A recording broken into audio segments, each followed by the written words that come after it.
everybody, it's Cinnamon Cooney, your Art Sherpa, and today we've got a big one for you. This is a deep dive into another one of the fairy tale series where I take an animal and I turn them into a fairy tale princess or prince. This is the third in the series, and I'm so excited about it. She's an adorable little mouse princess carrying a very full flower bouquet. If you're looking for, if you're looking for the resources like the traceable or the materials, be sure and check the description below. I add the links to everything there, to my website, to the traceable, list out all the materials that I'm going to use. And I have this is going to have the longest timestamp chapters ever. I think this is one of the longest paintings that I've done.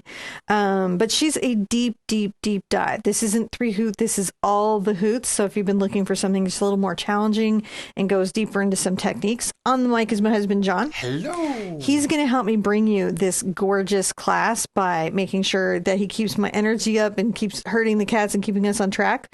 And also making sure the camera is pointing at what I'm doing, because I'm going to break down every technique and every tool. Even though this is a long lesson, there's only one point where we fast forward, and that was during the lining traceable part of it, and nowhere else. It's just, you just didn't need to see me do that. It was just, right.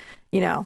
But that is the only place. Every other part of this is real time, step by step. I'm there with you the whole way from beginning to finish.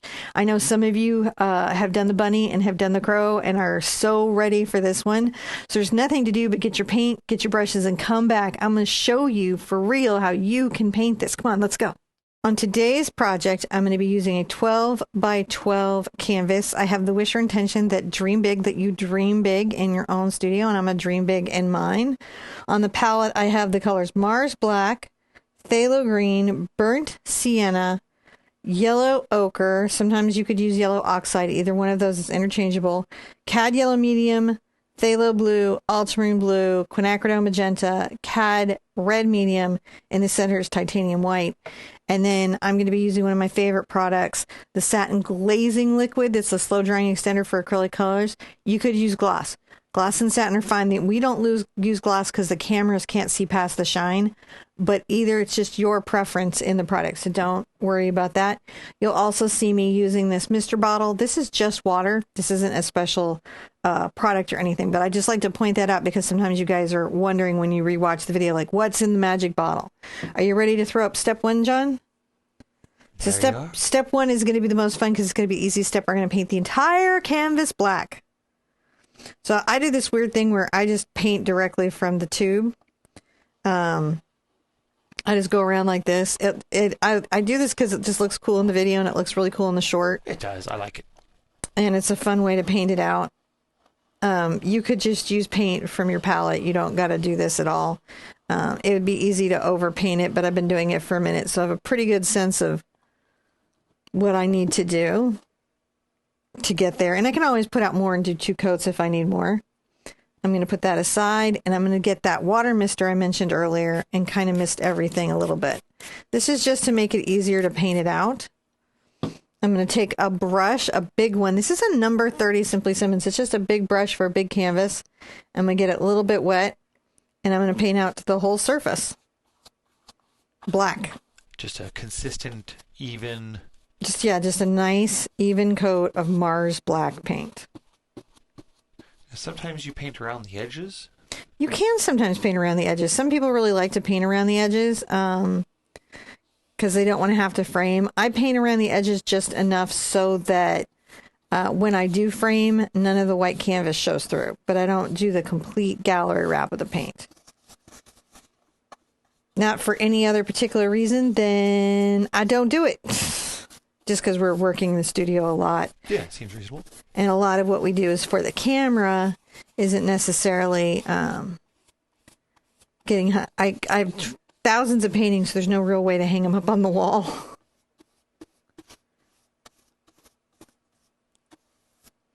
Then I'm going to go through and just make sure that my canvas is a nice, even black.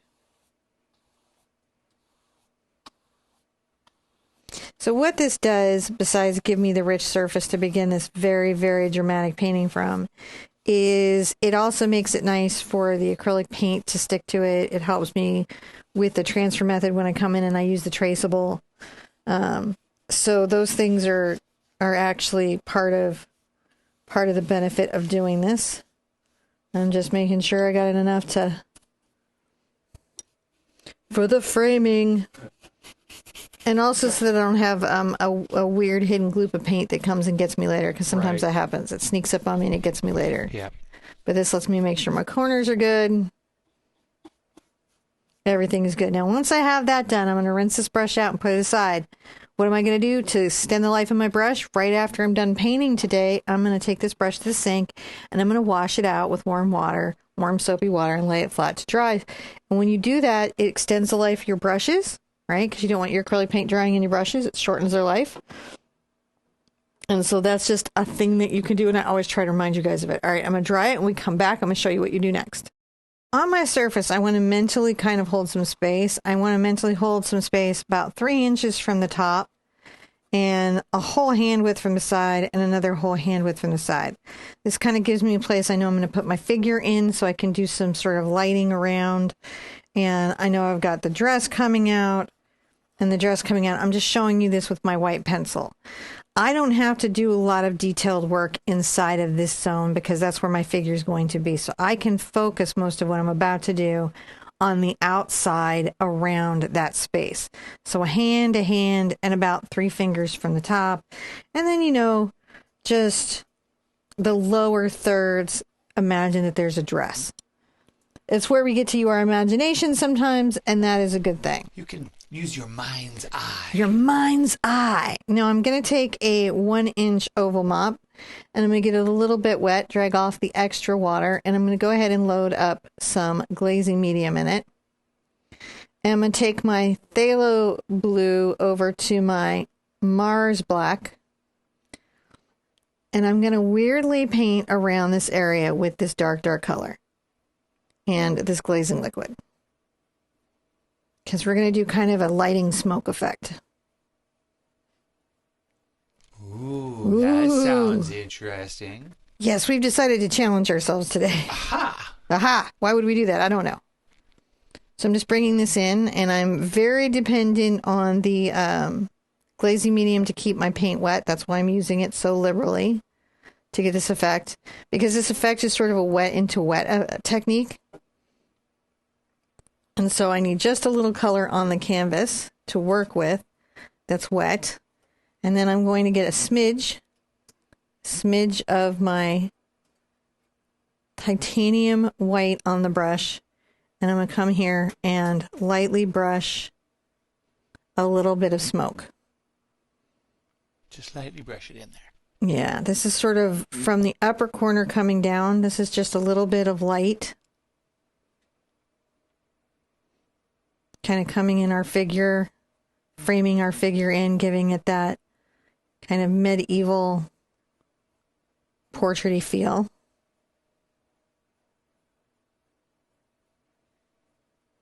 Now this looks very, very wet. Is that glazing? That's the glazing liquid is keeping it wet for me. Ah. So I can blend this out. So it makes it easy blend? Mm-hmm. Because this is a subtle kind of thing I'm doing here.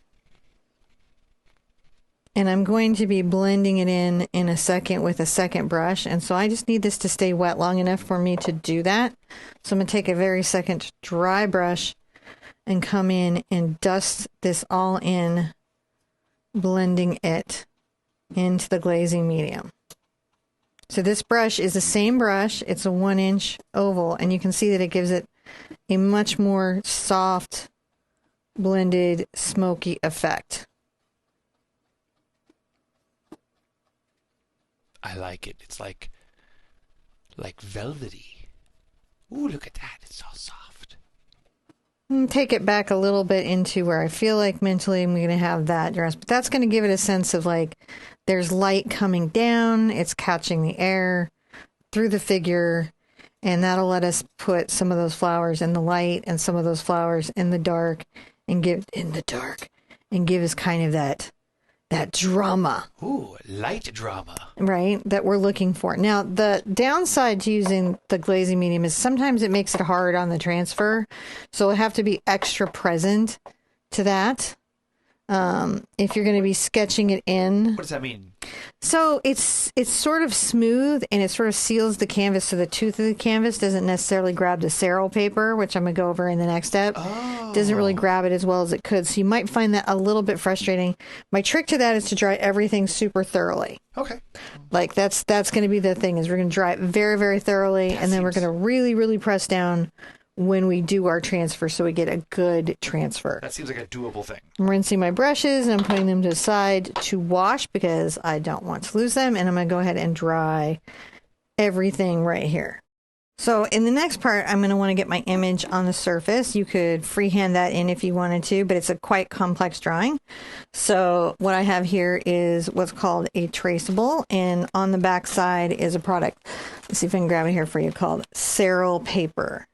Right? So it's a transfer paper, and it contains no wax or grease, and erases like a pencil, and it doesn't smear, and it washes out of fabric, and it's really good. It goes over ink, paint over tracing. It doesn't skip. It's just a really good product for getting an image on. I've got low tack tape, and I'm going to position my figure where I feel like they're going to be. I'm going to tape this down. Now the trick is I use this low tack tape, this is painter's tape, on 4 spots where I've got the double, the traceable, the cerl paper. It's dusty side down, so there's one side that will make your finger dusty, and that's the side that you want down. I'm going to press that down. I'm going to press everything down. And it's okay if you've never used this before and you've like, I don't know how that works. That's totally okay. So I'm going to put out a little more tape, and the reason I do that is, again, that glazing medium that I mentioned earlier sometimes can be trouble taking the stick. Doesn't want to stick the stick.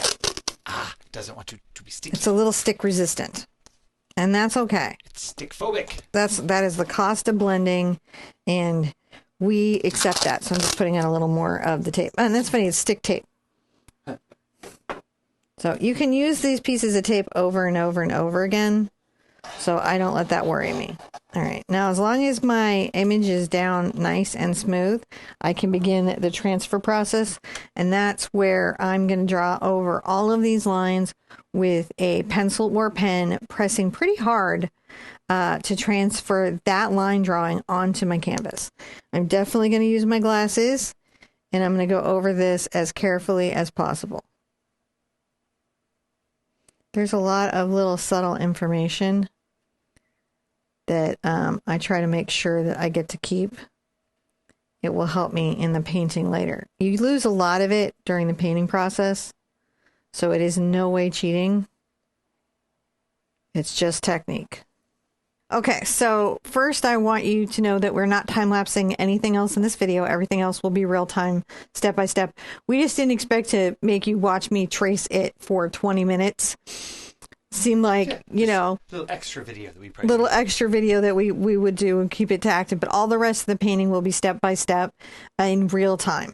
So now I have traced this, and it does take a little bit of time. So if it takes you a little bit of time, don't feel like that's weird. And then I'm going to go ahead and remove this. And what I should have is a transfer of my lines onto the surface. And look, you do. And I do. Another thing I can do, if I feel so inclined, is I have a white chalk Stabilo pencil here. And sometimes I can come in and finish out any sort of little lines that I want to continue out, like the dress coming all the way down, you know, or the flowers coming out bigger. See, it doesn't want to go over the... Yeah, I see that. It doesn't like to stick to the... It doesn't want to stick to it. So sometimes I'll have to, like, do a different chalk.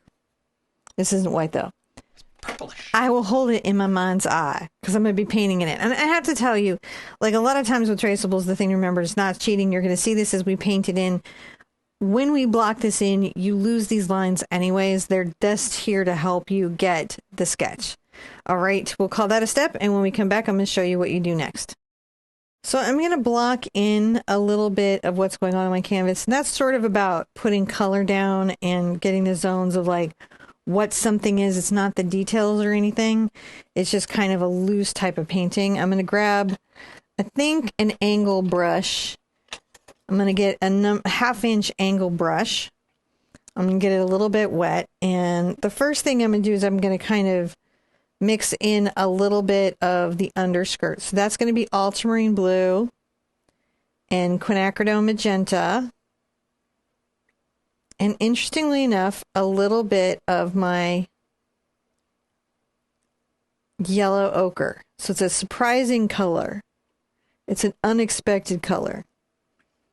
I love unexpected colors. Unexpected colors are super worth it. And I'm going to come down here and very carefully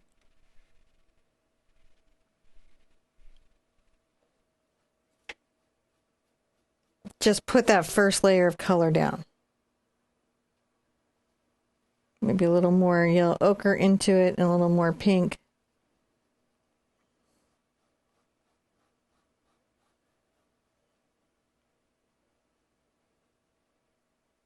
Right up here to the bodice.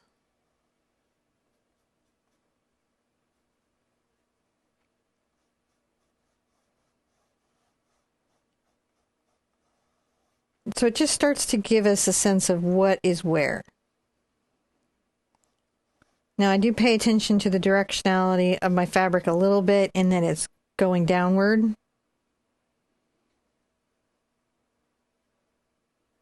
But you can see even as I go through, it's just ranges of that color mix. If I need to add a little glazing liquid to improve the flow, I can do that. I love the colors, though. Yeah, it's just a really pretty, it's very Renaissance-y, romantic.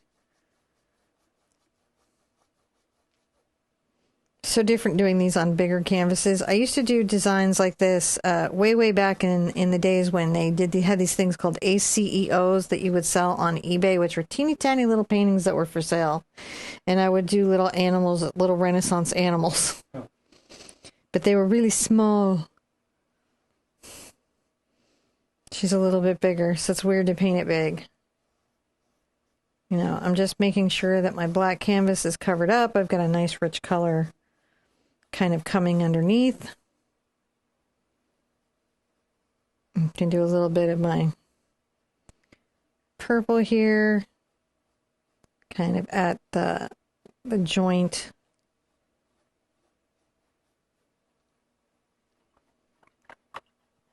And that's looking pretty good. I'm going to rinse my brush out fairly well. And I'm going to get a little bit of my yellow ochre mixed with my cad yellow. And they're kind of like in a half and half. And I might sometimes smidged. If you put too much black in, you'll get a green. And I'm just trying to take it into this soft Renaissance-y gold. Add a little white to it. That's how we're going to get this little blonde bit of our fabric. I'm going to come here and just very carefully. Oh, that's just really pretty. Kind of pull this down.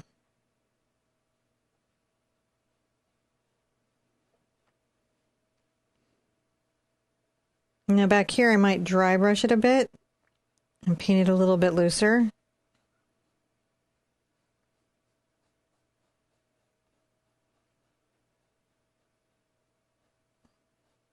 And I might leave that light there a bit. We'll see how that goes.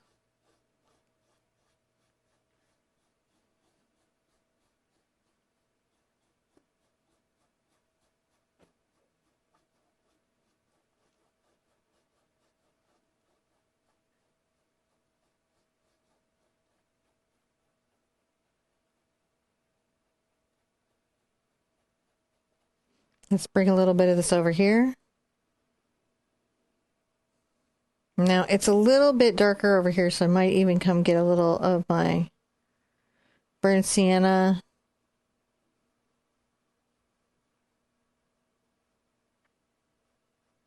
And my Mars black mixed in.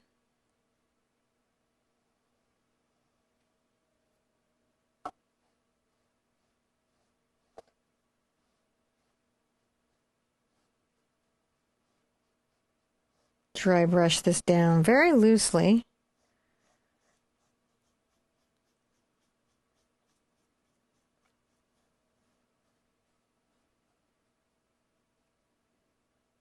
And we may come back and put that, more in the background. Let's bring that down a little bit. So it's quite a big dress that's coming off here. I'm going to rinse that out.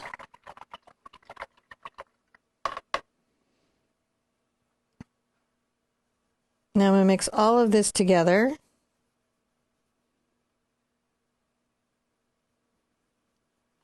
And a little bit of white.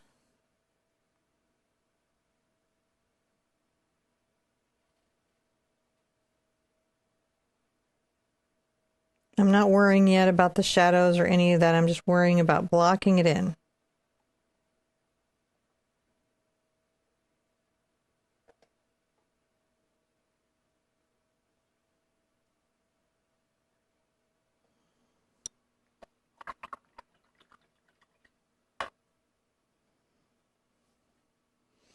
Now I do need to switch to a round, so I was using the 1/2 inch angle. I'm now going to switch to a number 6 Raphael sepia round, and that's just so I can get into some detail spaces.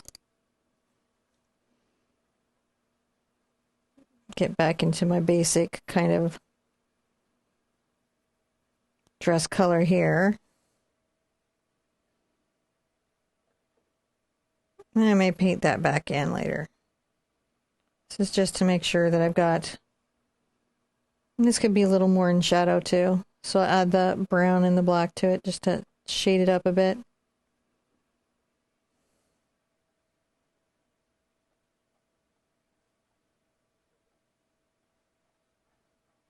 I can put my stem for the flowers back in pretty easily.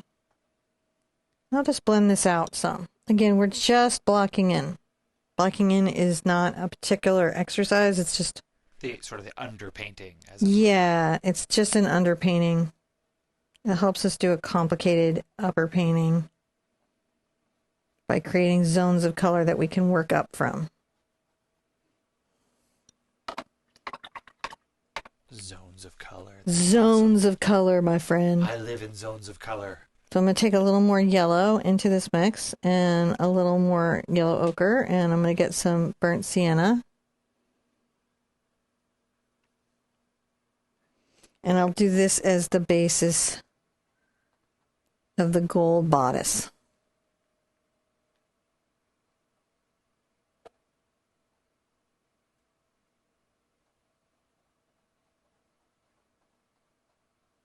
Just still using the round brush. I'm going to come back here and kind of flick back in, starting to imply that little hair effect. This will just help me later when I come to put the hair back in.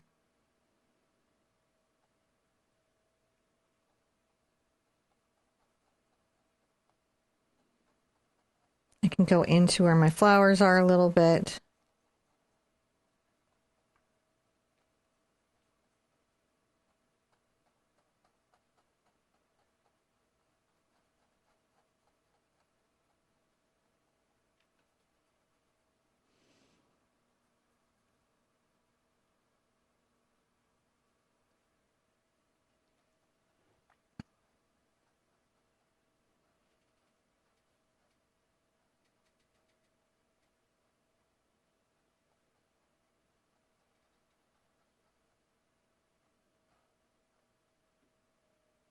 And then right underneath there.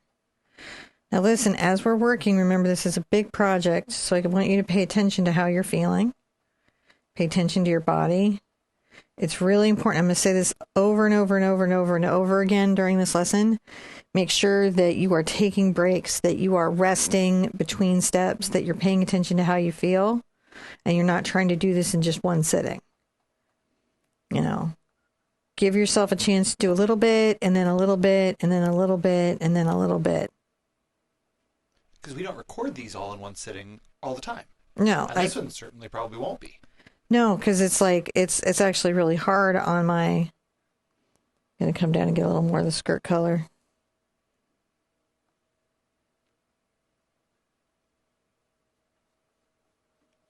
And brush that back in just to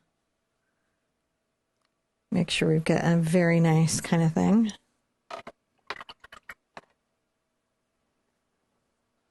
Yeah, I won't be doing it in one sitting, and I don't think you should do it in one sitting either. I think you should give yourself a chance to pace it out. Burnt sienna, cad yellow, yellow ochre.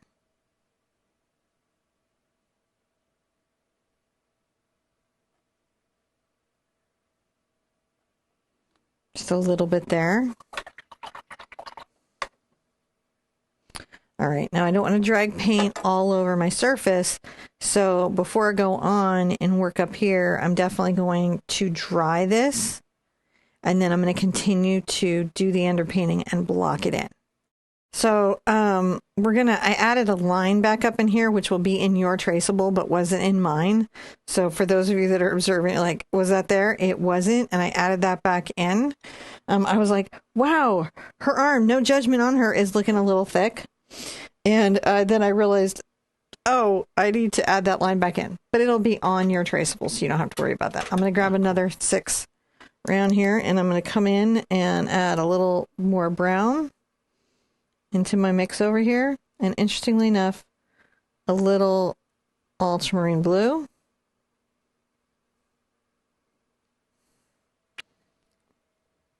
And come underneath, and this will be kind of like the shadow of the sleeve. Sometimes you'll notice things when you're painting and you'll be like, I'll even add a little bit there. You'll recognize that you need a small something. Not a big deal, but just something that you need for the piece to work well. Now I'm going to come up to the ears for a little bit, and I may add some yellow ochre up near my cad red just for my convenience. Because the nose and the ears and the fingers have a bit of a pink to them. And as well as, the colors I'm going to be working with the flowers. So I just want to be able to have those colors all together. So I have them there to work with. I'm going to take my yellow ochre and my cad red, and I'm going to make a coral color. Get some titanium white into it and some glazing liquid so that it's nice. Has a good flow. Very peachy pink. And then we're going to come up and paint into the ears.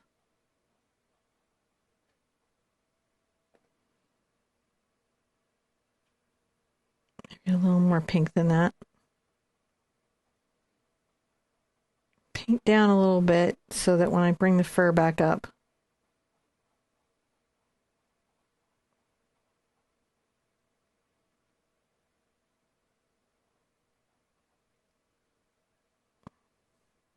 the other reason that this underpainting is super good, John, is that it helps on the coverage of the paint over the black. Yeah. Yeah.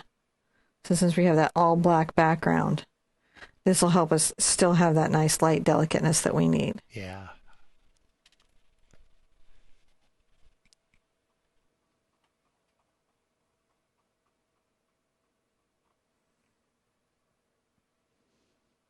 And give us kind of the undertones and colors for each area.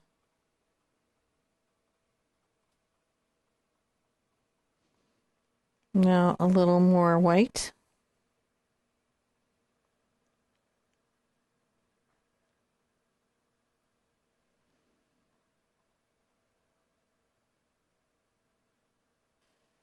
Up over the top.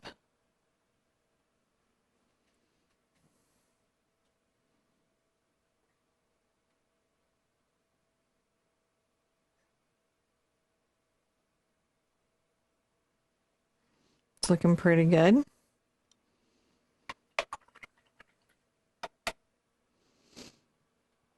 Come back into my mixture down here and pull everything together.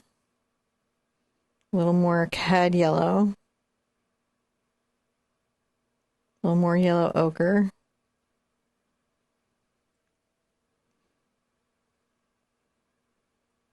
And burnt sienna.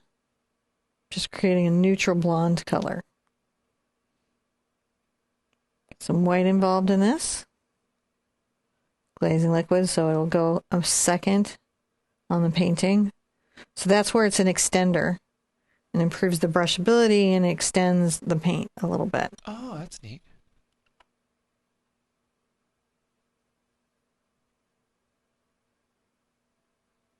making sure we've got kind of a nice blondish color here.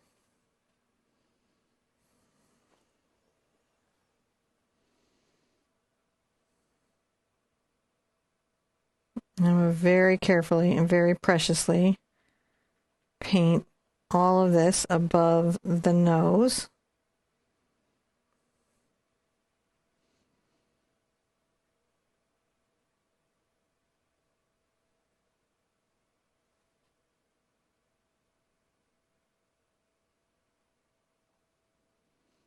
Up over the eye, kind of back into here, flicking.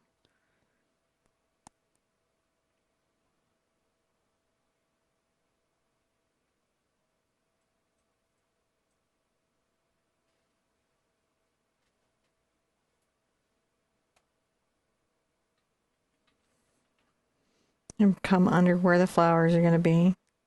And we're really going to layer flowers over there, so we don't have to be too freaked out about it, too worried about it, but we want to be a little bit worried about it.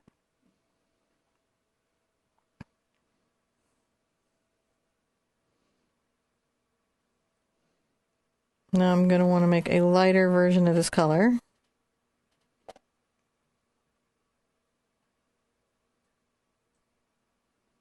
Just adding white until I have a value that I like.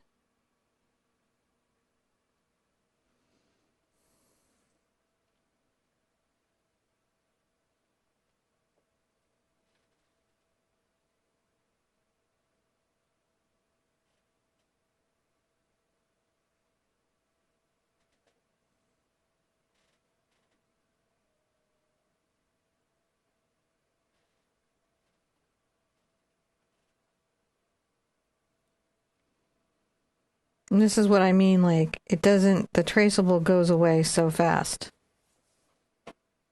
You lose it pretty early on in the painting process.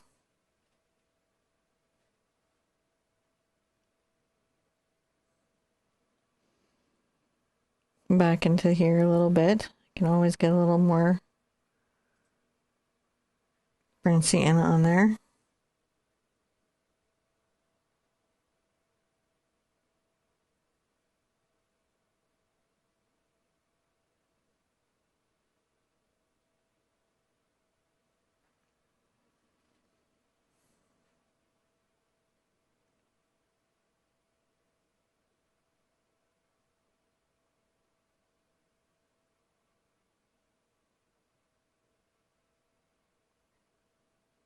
And again, we're going to paint over all this. This is just our underpainting for zones.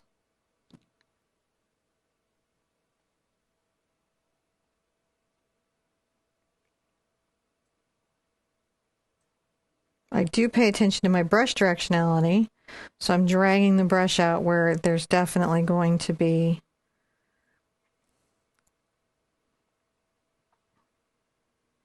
a little bit of that drama, and I may need to come back in with my smoke color when this is all dry and take that smoke right up to the edge of the figure.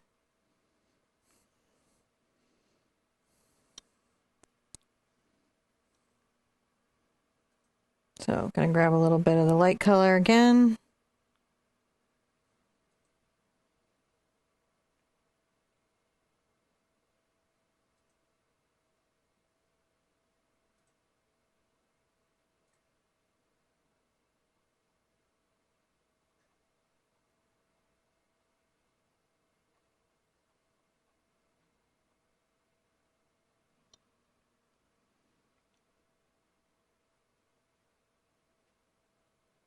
Just a little bit lighter on this outer shoulder.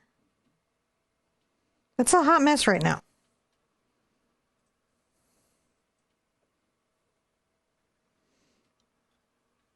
Now I need this to be a little bit more shaded, so I'll grab a bit of my black and I'll work this in here.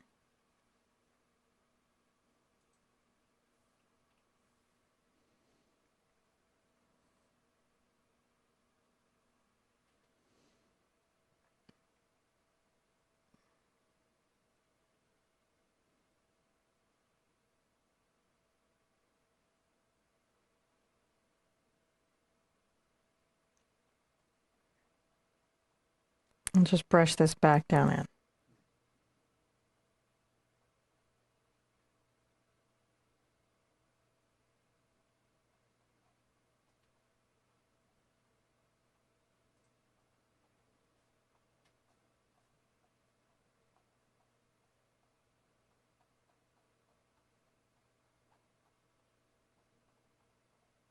I do pay a little bit of attention to the brush directionality for the hair, Yeah. but mostly I'm just trying to be kind of aware of the value. I might even grab a little bit of my blue-black into this. Just to keep it fur-like. Yeah, well, we want to show that this is in shadow. So I just have to be able to know that the color is in shadow. And come back into here.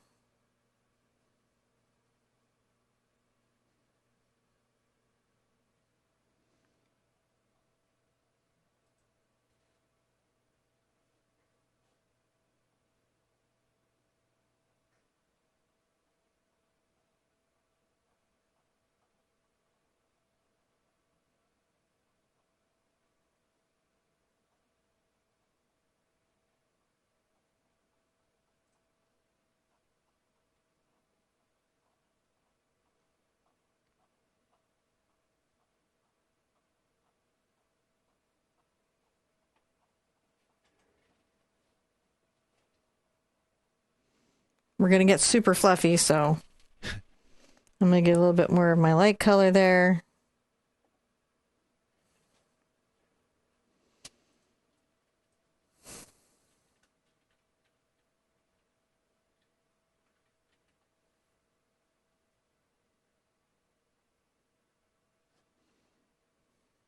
Just capture that in there. Yeah. Not the definitive only thing we're doing, it's just going to help us get that in. Now I'm going to put that to the side. I'm going to take that all in, and we're starting to see our zones and our value and our figure come in. I'm going to want to dry everything, and then I'm going to come back and show you what you do next in the blocking in. So I'm going to want to tuck in the smoke a little bit and continue to do the underpainting. Now to tuck in the smoke, I'm going to grab a Deerfoot stippler, and I'm going to get back into my little smoke color again, which was my Mars Black, my Phthalo Blue, and a little bit of titanium white. Using my glazing medium. And I'm just going to very carefully just make sure that this is up into the figure. And then using this tool, I can very, very easily blend this out. And that will hide any little smoke boo-boos that I had. And I was layering it in.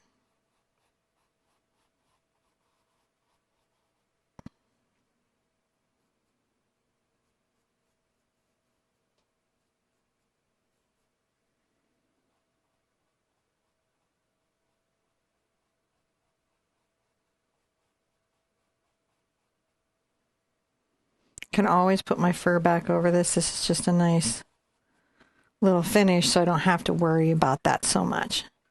So it goes right up to the figure. All right, I'm going to put that aside. Never stress out like in those little moments if you're like, oh, something wasn't painted, or oh, I made a boo-boo. This is acrylic paint. Once it's dry, you can change your mind as much as you need to. I'm going to put my glasses back on so I can see what I'm doing. And I'm going to underpaint the hand, which is pretty much like the ears.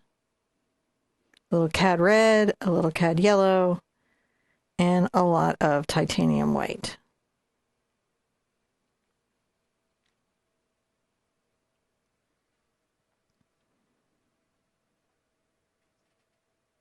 It's your little delicate finger, so I wanted to lose that, but I don't have to.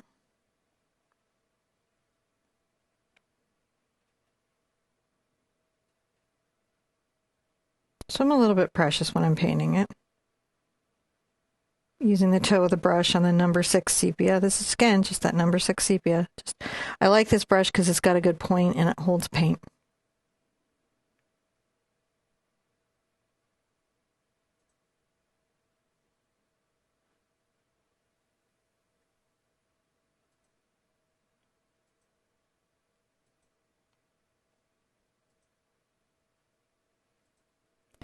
The thing to remember is that your mouse hand doesn't need to be like a human hand. It just has some characteristics that are similar.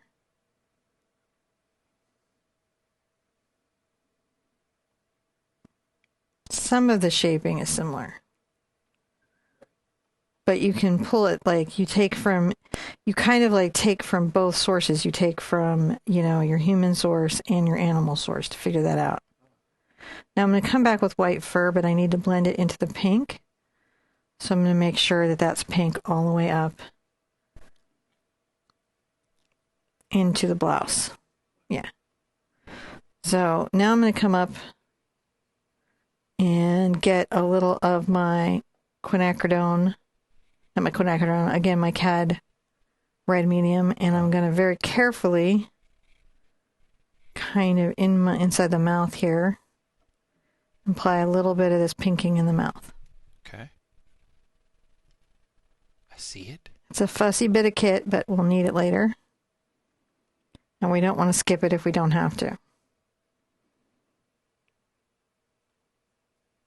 A little bit of Quin, a little bit of Cad red now. So Quinacridone Magenta and a little bit of Cad red. And still a little bit of yellow ochre. I'm rolling this in, and we're going to come in and paint the basic nose shape.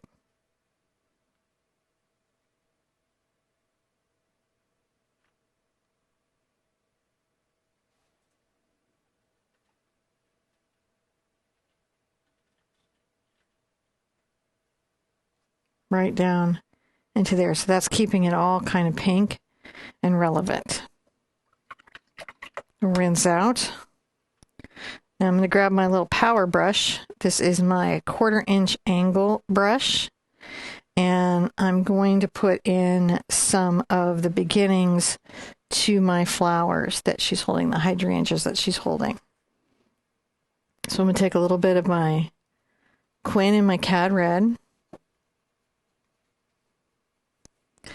And I may get even a little bit of my Ultramarine blue into this part of it. And I'm going to come in deep here, deep in the flowers.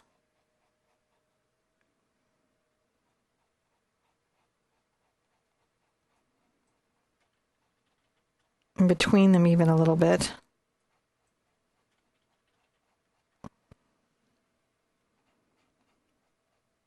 And my brush stroke is sort of like, I'm using the shape of the brush to help imply the flowers.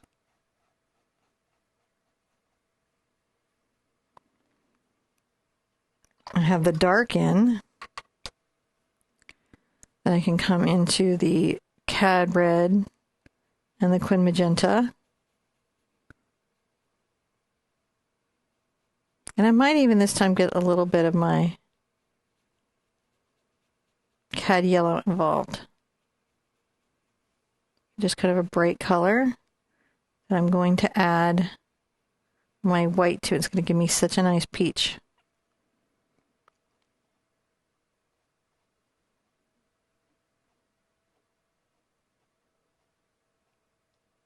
I'm making short little brush strokes.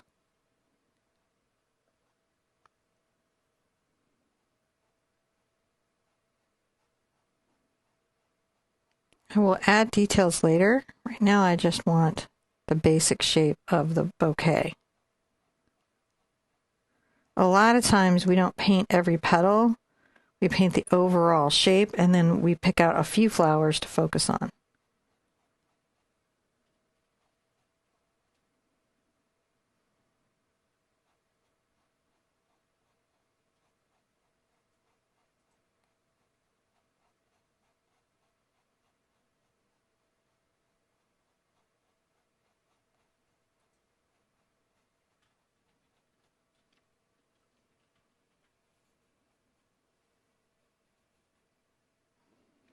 Another nice little shape up here.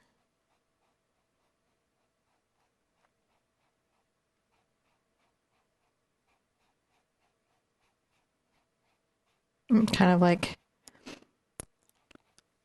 changing the direction of my brush, and that implies the different faces of the flowers.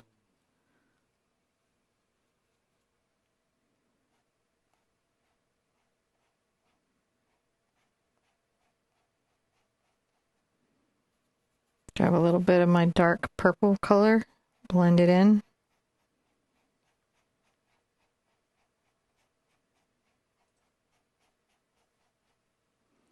We're starting to get a sense of the curl of flowers that's coming here.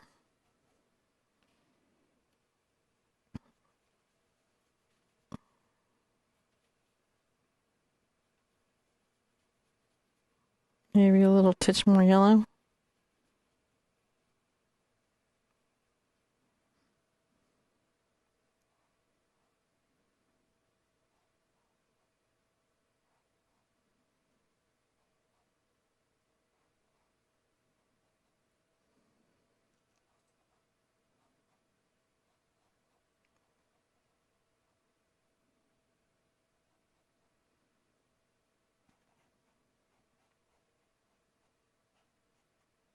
Bring those out just a little bit this way. It's looking pretty good. Yeah, it looks so good. Well, the start of her is starting to show. We're starting to see some of where she might be coming in at. I'm going to take a little bit of my Quinacridone and my Cad Red again. A little of my Cad Yellow.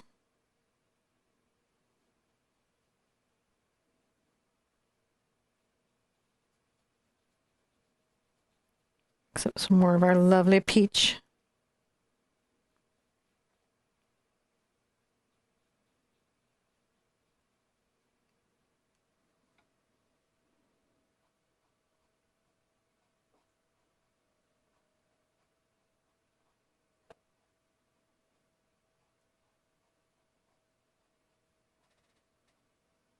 Start to talk there about those flowers a little bit.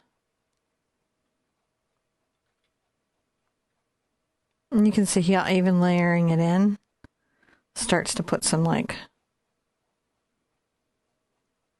little flower shapes in there, just knowing where they are. Just a little bit of pink there. Now if I get into my mauve, my purple over here, which was my Quinacridone and my Ultramarine blue, but I'm using my peach color.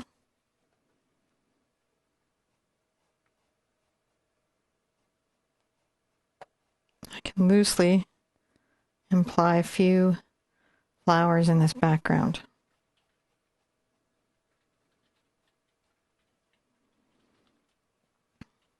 Can even get into the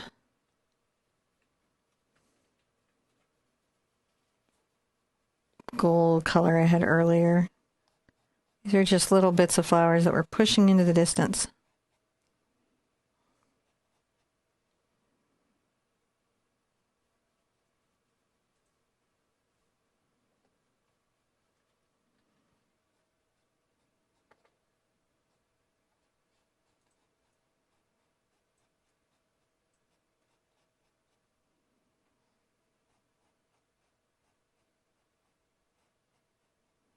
So they just cascade around her like that, coming up from behind.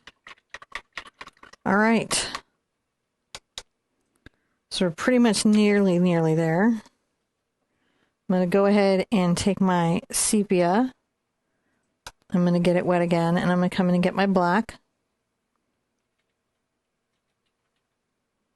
If you need glazing medium to improve the flow, you can get it. I just want a dark color. And I'm going to inform the stem again.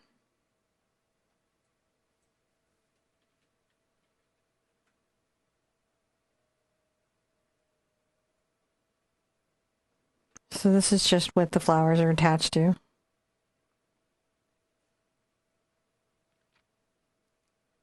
Even branch off a little branch there just to make it look branchier. Woo! We blocked that in. That is a lot of work, guys. Like, seriously, make sure that you have stood up. Make sure you have stretched and hydrated and not just sat hunched over for hours on end. Try to keep your sitting time to no more than 40 minutes without standing. It's just important to get up and down often. And so let's dry everything and come back. I'm going to show you what you do next.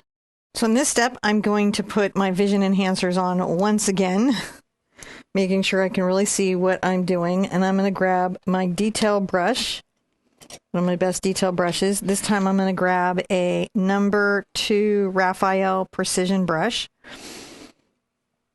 And I'm going to mix a little bit of my Cad Red and my Cad Yellow to make a bright orange. And then I'm going to get a little burnt sienna involved. So this is kind of putting the light in the eye, adding a little more yellow. And I want this to be just on the tip of my brush. And I'm going to come in on the inside of the eye, paint this little light curve here.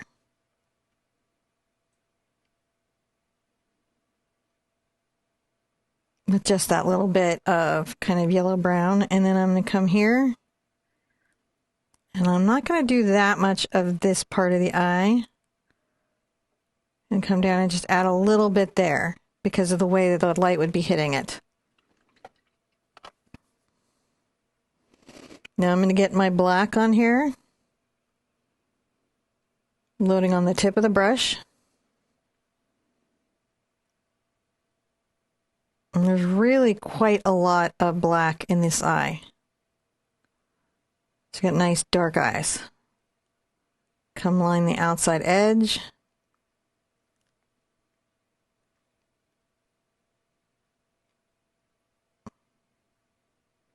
Kind of bring that into a little corner. And come here and do the same.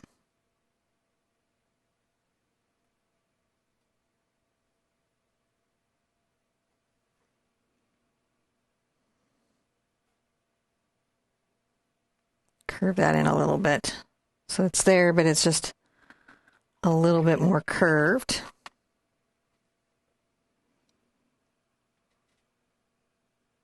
Grab a little bit more yellow.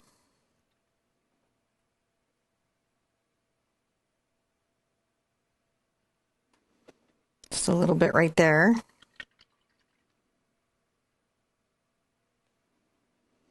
Now I'm going to take a little bit of my Ultramarine blue and my burnt sienna. And I'm going to make a gray color.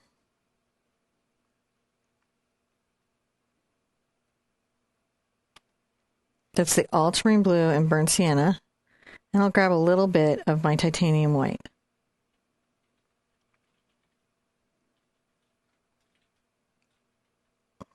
Find a nice blue-gray. Load that on the tip. And we'll come here and curve under the eye like this. Leaving a little bit of black right here. Very fine detail. And I'm going to come to this outside of the eye and add that light as well. Then I'm going to come here to the back of this eye. Add a little bit of light.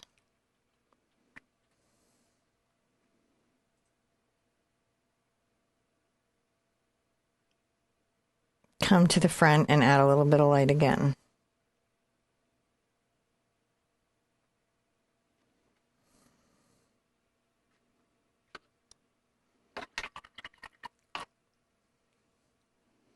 I think I'm going to come back in and kind of darken some of this.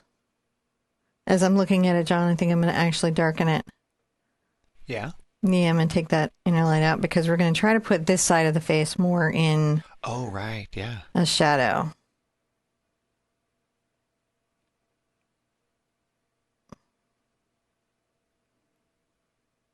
Really minimize this as well. Minimize that eye.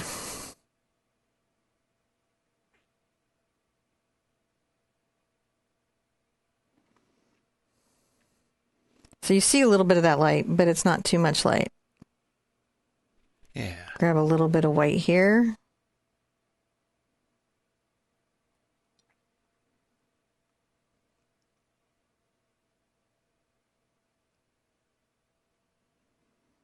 A little bit there.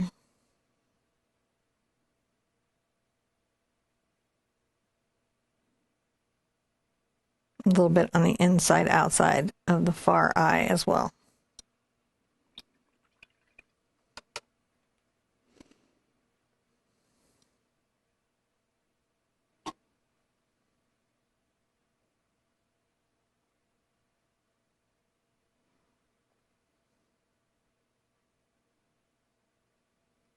Just kind of trying to make sure that there's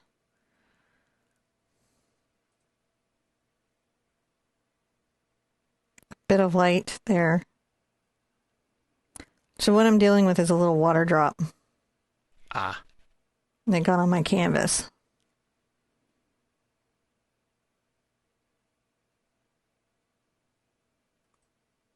I'm just sort of allowing that to glaze and blend.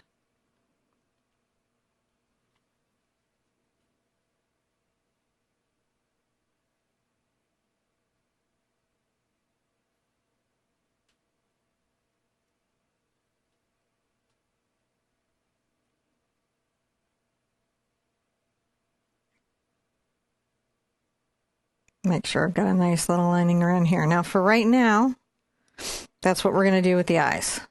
Looks like it's a little bit shiny because it's wet, but what you'll see is like, yeah. Maybe we'll get back and I want to make sure that reflection is hot enough. So I'll come back with a little more white. Just make sure that those reflections are noticeable enough. All right. Now I'm going to want to come down into the breastplate for a little while and do some work. Call this a new step here? Yeah, let's call this a new step. I'm going to let that eye dry and resolve a little bit. We're going to call it the eye dries and resolves a little bit. And I'm going to come work on this breastplate for a second. So I'm going to get back into my angle brush, my smaller angle brush. This is my 1/4 inch angle. And I'm going to mix a little bit of my yellow ochre. My yellow ochre, a little of my burnt sienna, and a smidge, again, of my Mars black.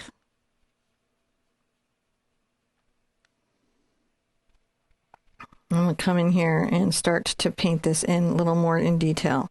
The reason I painted in at this stage, the way that I am, is because it's further back in, so I have to be able to layer the fur over it.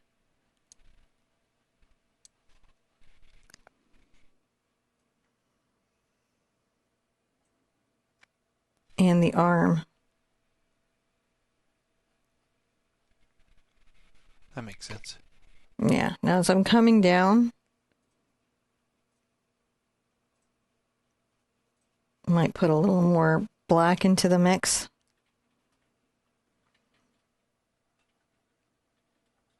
This would be quite dark under here.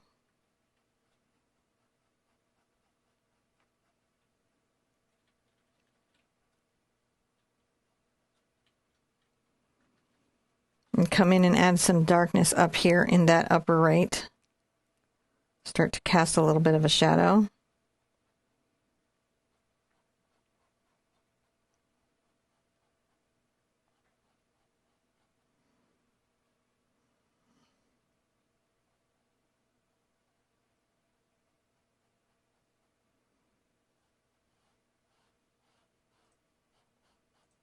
Come down at an angle.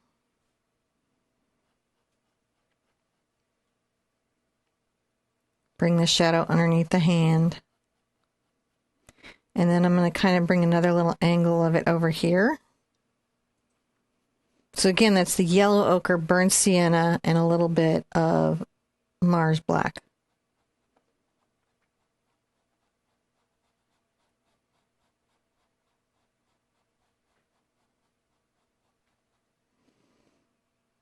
Get a little bit more burnt sienna involved, a little bit more Mars black involved.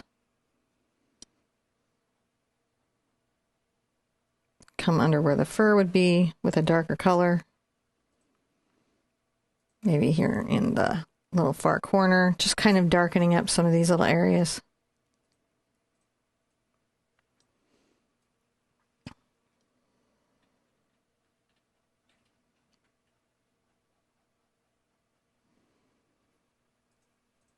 A little more gold.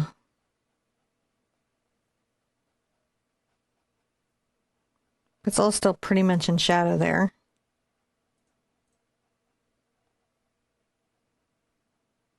Bring that down. Now I'm going to take a little bit more of my yellow ochre, my burnt sienna and a smidge of my black.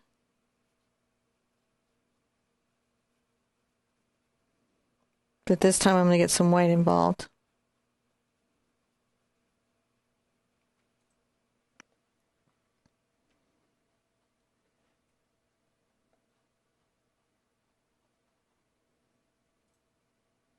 Maybe bring it back here and kind of dapple the light some.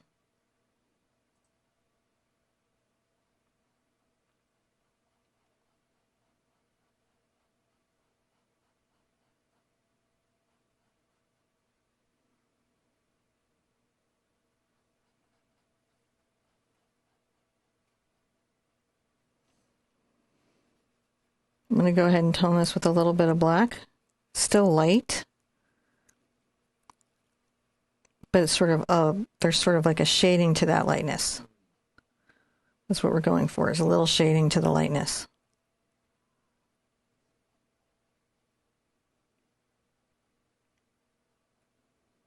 Kind of blend that out a bit.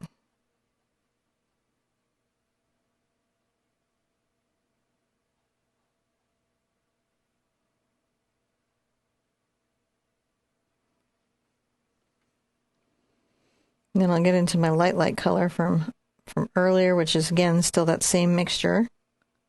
Burnt sienna, a little bit of Mars black, yellow ochre, now quite a lot of titanium white.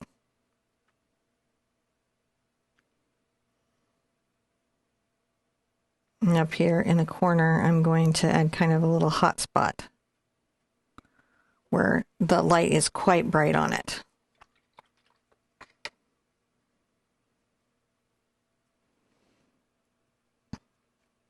Let me get into my yellow ochre, mixing more yellow ochre into my dark color from earlier.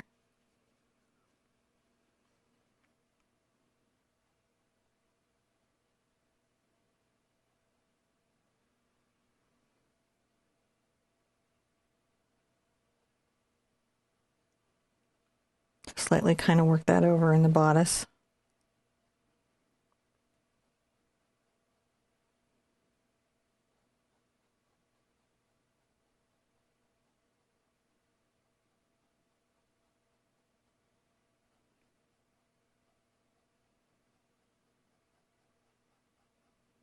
And a little bit down here. Now to do the next part, I definitely am going to want everything to be dry. So I'm going to use my hair dryer, and then I'm going to get my glasses on and do the filigree. So I'm going to come here and I'm going to add some interesting little kind of gold shading. I'm going to grab a little bit of black and mix it into my gold mix. And I've got my very light mix here, and I'm going to really play with these kind of three ranges of colors.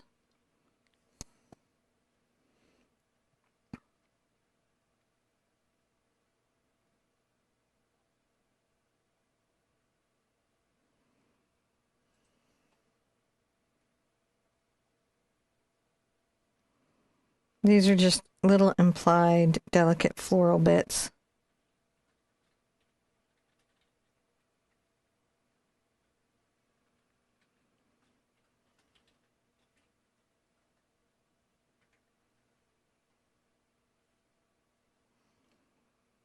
That adds some of that little decoration to it. Yeah, some ornamentation. Little curves and S curves.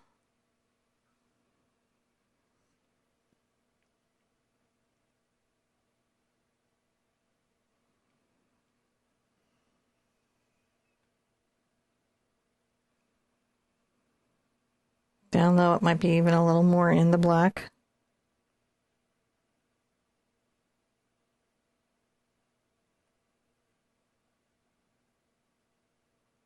This is maybe a little curve down, a little U in the center, and another little curve. So this might be a little more patterned down here, just to try to talk about that brocade down there.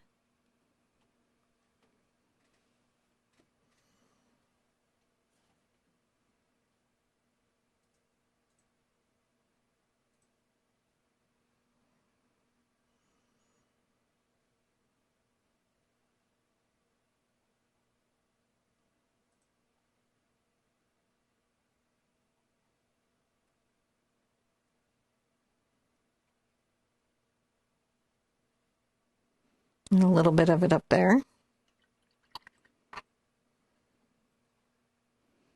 Now I'm going to get into my light mix.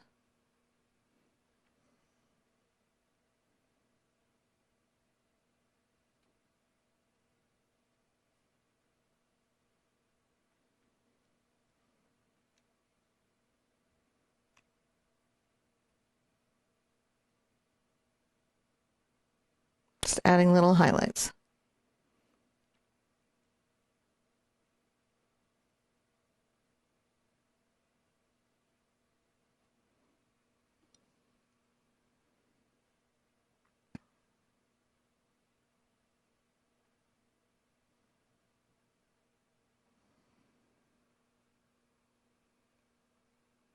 I'm going to mix this into my darker gold color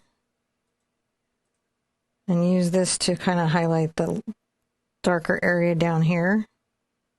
Yeah. Just little touches.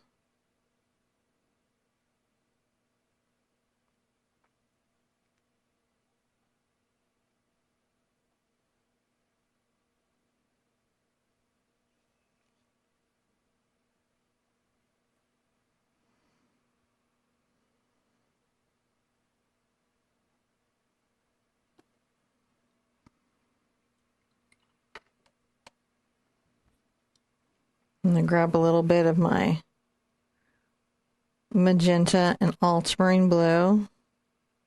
Make a dark color. And I'm going to come underneath.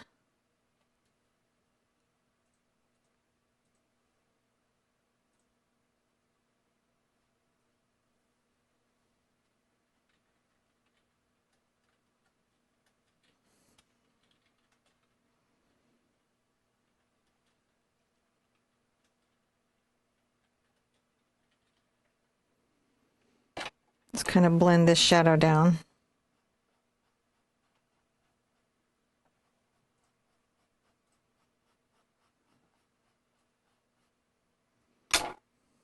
Go ahead and get into my black paint. And I haven't rinsed out, so there's a bit of a purple cast to it. Just creating a very deep color. Roll my brush.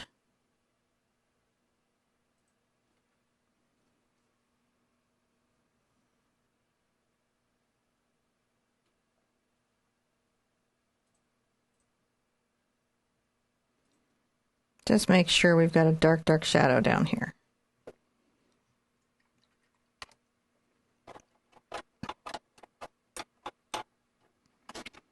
And let's come look overhead again.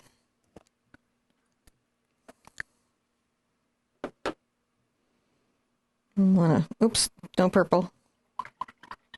Rinse out the purple.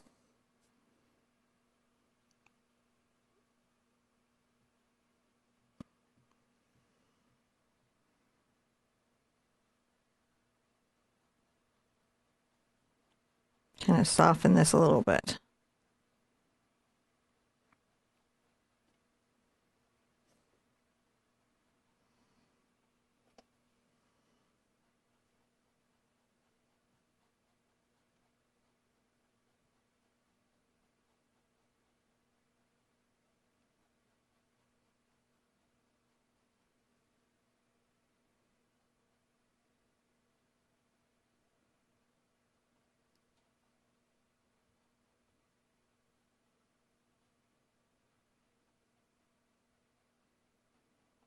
Tap that through. What we're trying to do is just create a nice lighting. Right. Add a little bit more white to our gold mix.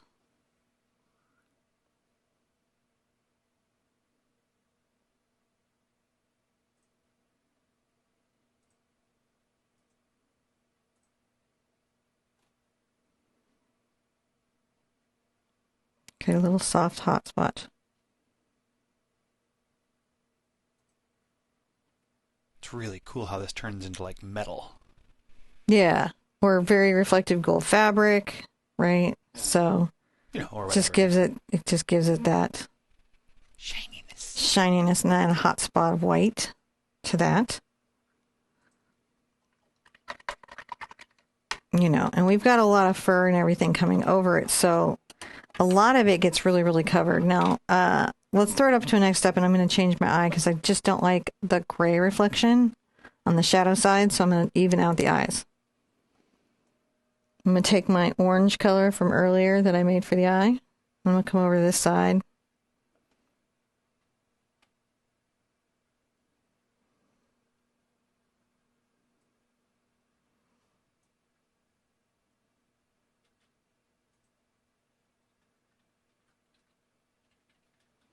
Just going to replace it with that orange color. And I'm going to come in with a little bit of my shading and also just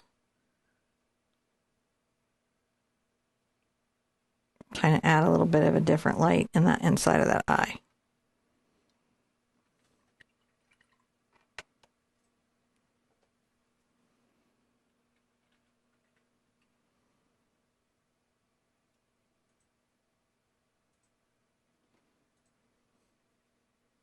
Make that second reflection smaller and more diminutive and less noticeable. And then when that dries,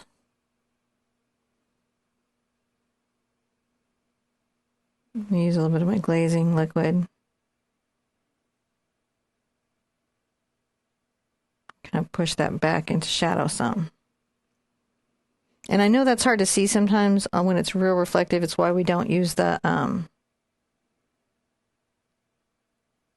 gloss glazing liquid, is because of that reflection. But what you're looking for is a deeper brown over here.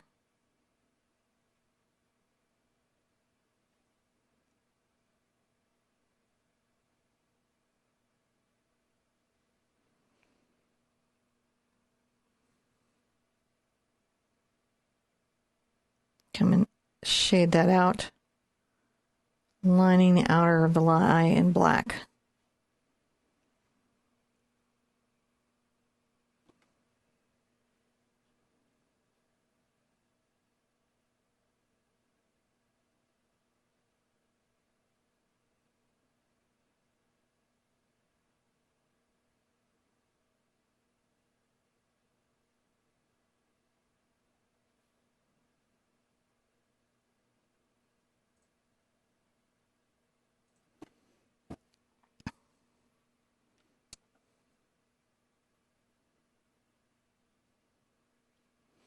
And what I'm looking for is symmetry.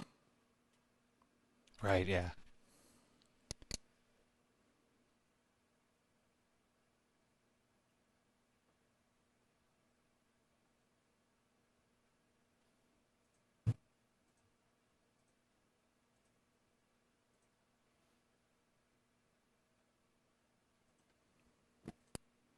There we go. That's a little more of what we're looking for.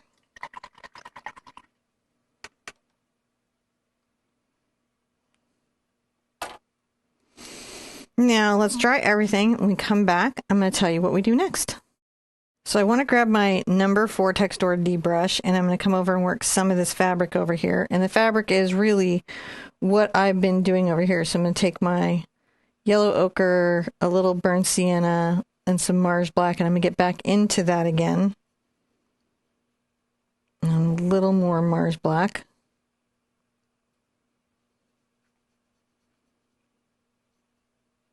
And this is my, my number 4, and I'm going to be, it's kind of like a filbert and a blending brush in the same brush. You could use just a filbert if you needed to. This isn't specifically what you've got to have to make this go. And I'm going to start to add some little shadows of the wrinkles of the fabric. My deepest, darkest ones.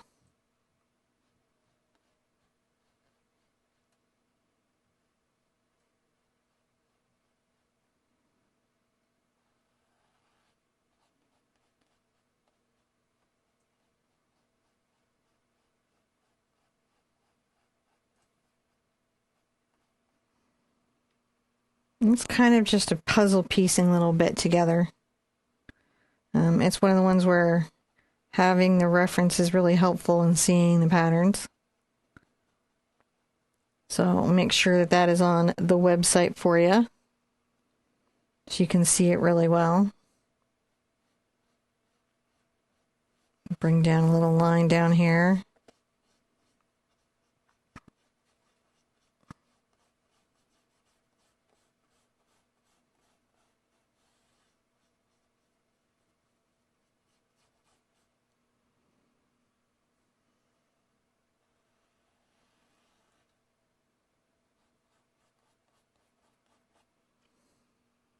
Take a little black over into my brown and yellow ochre. Take a deep breath. You're doing fine. I know this is a big project. It's gorgeous, though. But sometimes, you know, we have to put in that hard work for those big results. I mean, definitely want to also work in that this dark color is pretty predominant through here. I'll put my stem back. Just want to make sure I've got a good kind of shadow coming out.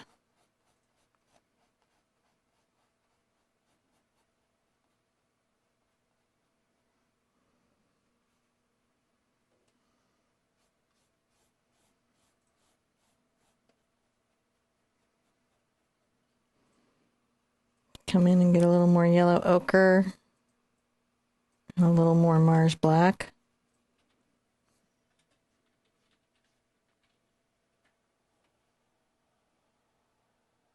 And I'm going to paint an even stripe.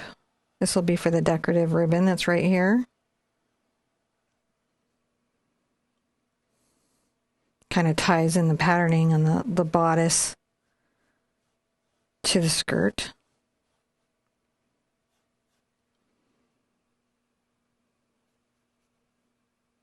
Burnt sienna, yellow ochre. So I just can keep making that gold color. Now I'm going to be glazing this in later. Super duper dark so that it's very much in shadow. But I want to make sure that I'm implying that it's over here. So even though we're going to be glazing in a minute, I want to make sure that implication of it is over here.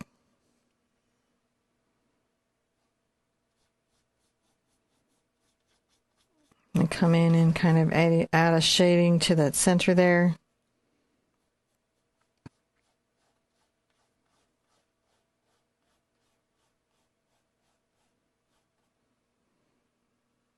Now I start to add more yellow ochre, maybe a little burnt sienna.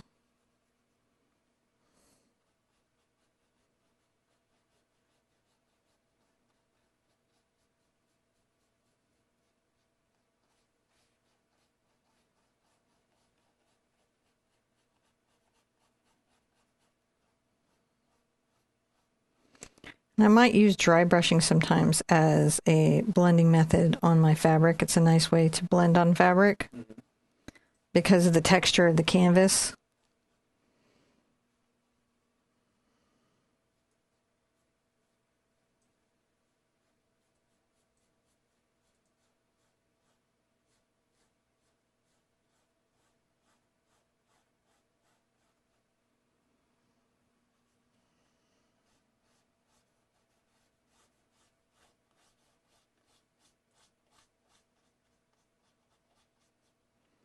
Just building up the color in the skirt.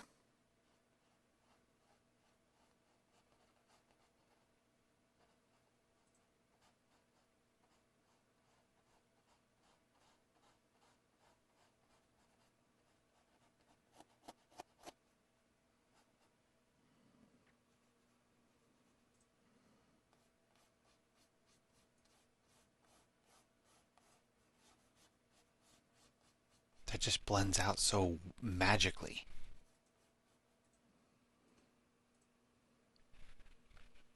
That's just little bits of layer at a time, huh? Just a little bit at a time. You just build. It's like, I always want to make analogies, but then I realize like sometimes I make analogies about things that I'm not like that informed on. Like I was going to be like, it's the way you build music, but I don't write music, so I don't know that that's true. I'm going to add a little deep dark here.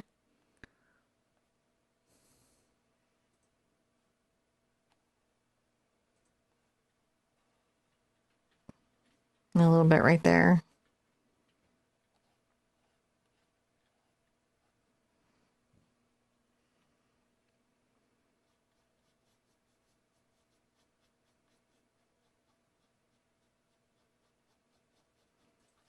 Just add some more right here. We're just trying to build up the folds of the fabric.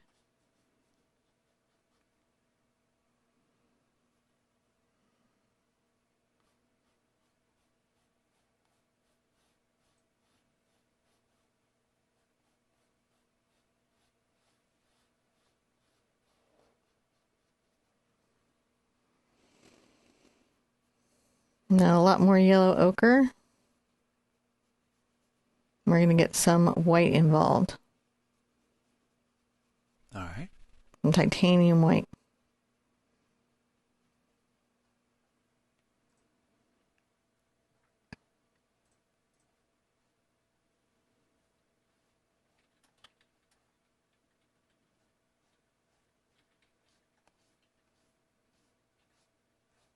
Now I'll curve these little brush strokes sometimes in the direction of the fabric.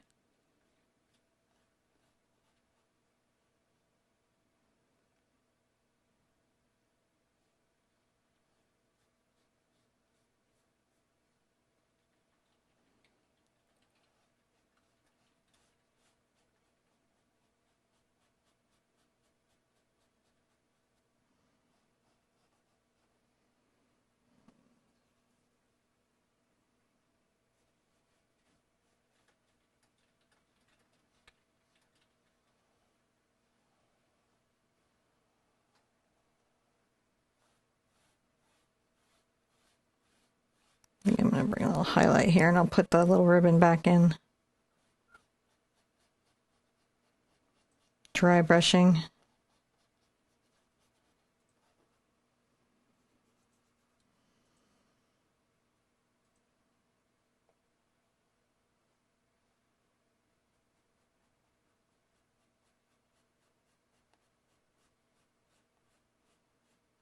And kind of curve here, like I'm wanting to make this volumed out. Curve that little brush stroke a little bit so there's an implied directionality.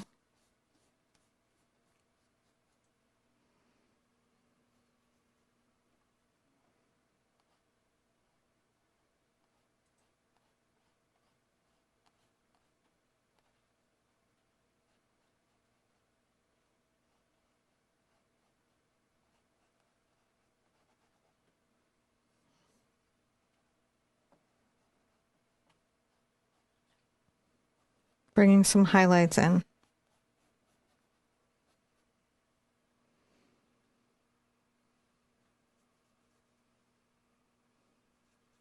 A little more white, a little more ochre.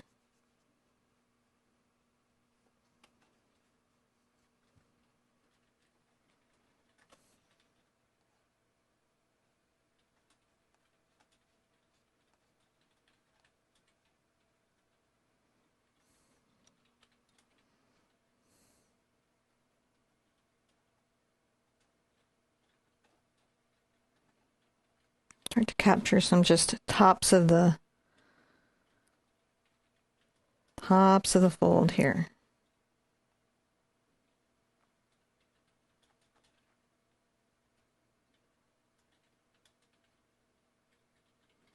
Highlight a little bit in there.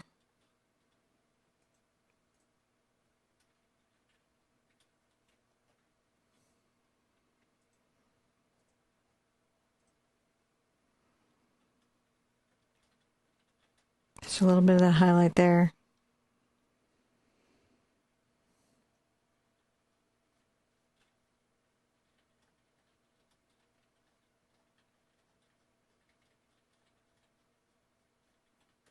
Just dry brushing that down.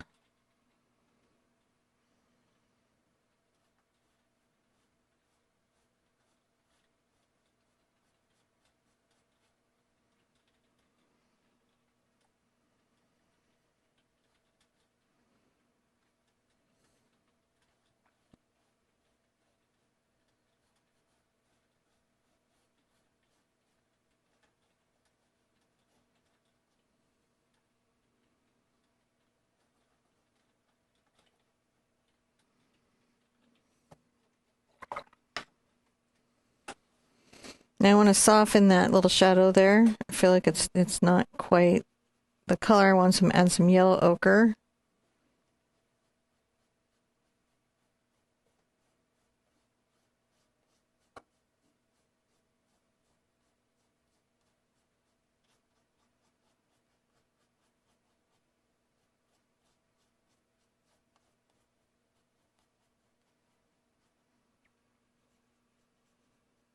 Get a little more of this mid-range.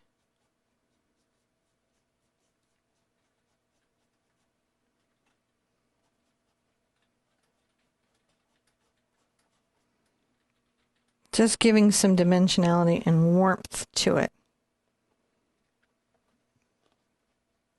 It does add a lot of dimensionality. It's adding some dimensionality. Super dimensional. Some movement, some dimension, some color. Now, while I'm here, I'll rinse that out. Get my little glasses. Got glasses involved. And I am going to say, let's call this a step. And then dry, or are we just going to move right on? We're going to move right on. I'm going to grab a little bit of my black into my brown and yellow ochre, my dark, dark, dark gold color.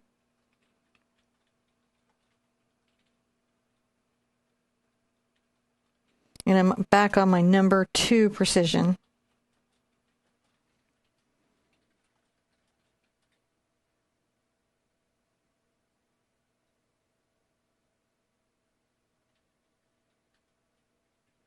Stroke a little line coming back.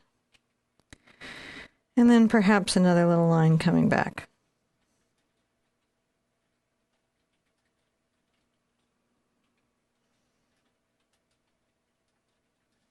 This is going to go so well with the rabbit and the crow. I know. It's going to look amazing. Eventually we'll have a whole court of animals, I imagine.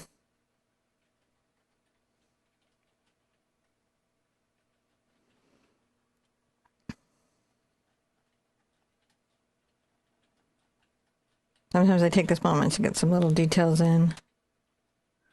Wiggle a little dark in the fabric.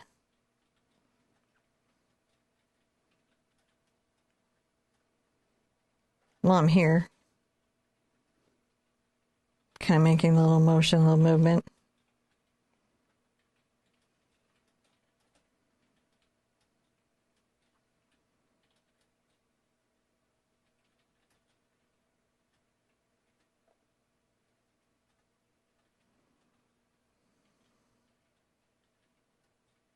Little S's kind of coming down.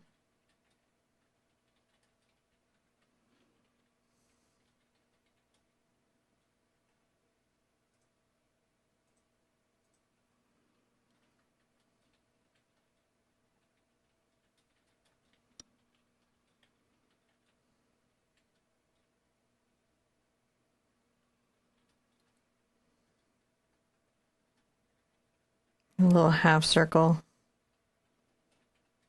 Kind of between those little S's.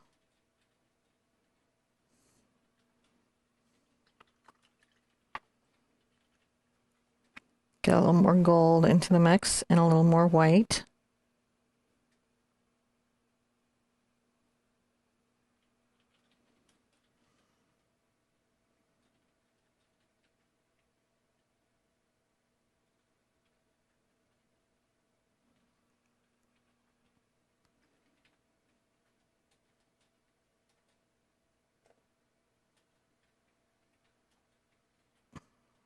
Going to highlight a little bit along the dark shadow line.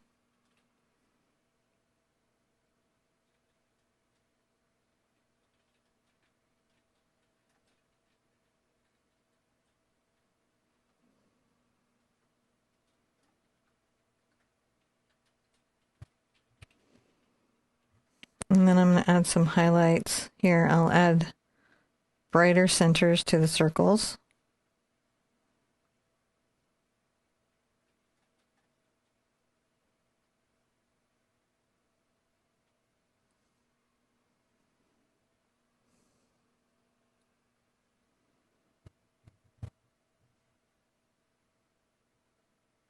And then I'll also highlight a little bit along the lacing.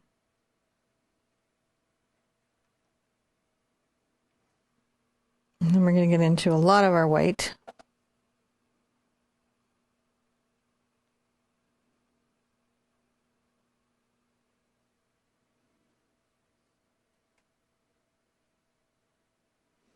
And we'll give some bright highlights along that patterning.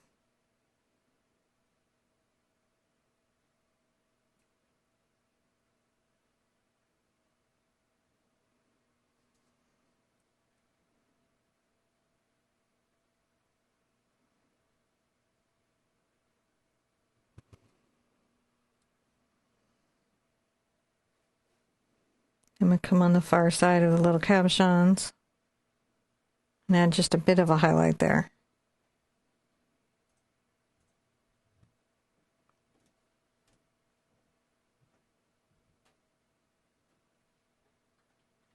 And drop a little highlight along the little lace part. Come here and add a little highlight along the front part there. And let's back up and see what we think. And now we have a little patterning over here. Okay, so we're doing really good. This is a good time to take a deep breath. If you need to stand and stretch, pay attention to how your body is feeling. This is a big, long lesson that's dropping in one chunk, but remember, you don't need to do this as one sitting. You can get up, you can stretch your legs, and you should. A gentle reminder again, about every 40 minutes, you should be standing up, moving your body a little bit in ways that are safe, but just to make sure that you're not sitting too long, because as painters we can just lose track of time and get so into the project that we just we can't see the forest for the trees or feel the trees in our hips. You know what I mean, John? What trees? What are we talking about? The stiff trees in my hips. Just don't even notice them anymore. just don't even feel them no more, right? Just no more even feel them. All right, I'm gonna dry everything because I don't want to drag any of my paint. And then when we come back, I am going to show you what you do next. So now I want to kind of come and work this inner skirt, and I'm going to mix up my purple, which is my Quinacridone, and my Ultramarine blue today. Great color. It's a great color. I really like it. So I'm going to mix up, and I'm going to mix it more to the blue than to the red, and that's going to give me kind of the shadow. And I'm going to come under here and sort of pull out a dark burgundy. This is where the skirt is more in shade, more in shadow. Now some of the shadow that we're going to get going here, we're going to get going because we're going to glaze, and some of it we're going to paint in. So I want to paint in a little bit of the shadow, kind of along that edge, into the shadow. The shadow. That was such a crazy movie. How did that go? The shadow nose or whatever. It was just...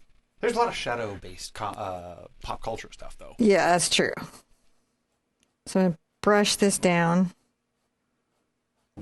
I'm making kind of these long, streaky patterns. And these are the folds of the fabric that are coming down this way.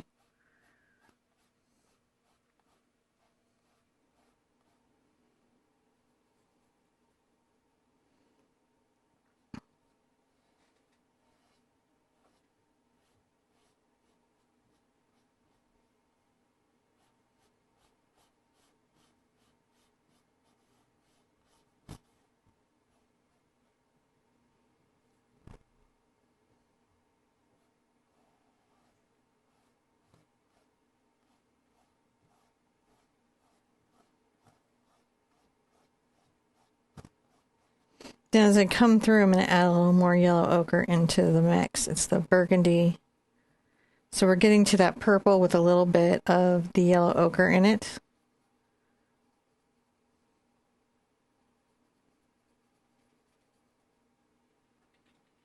And a little bit of the titanium white. There we go. Just then I can get my ultramarine black in, and I can find this strange little mauve color that I'm so fond of. I just think it ties in really well with the gold. I think so too. It looks beautiful. I'm going to brush this through too.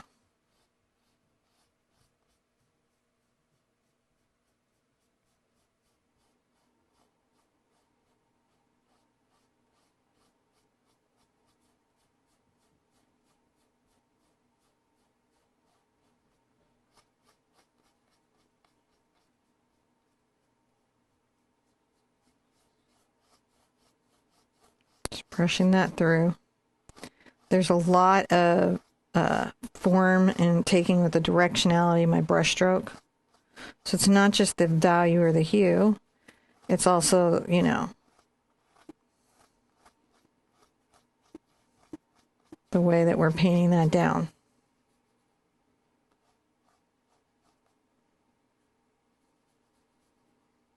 And get a little darker for over on this far side.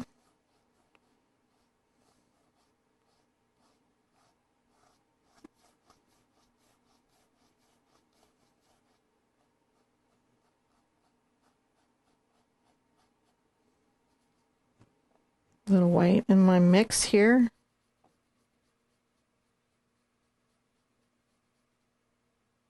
Magenta, a little of the purple.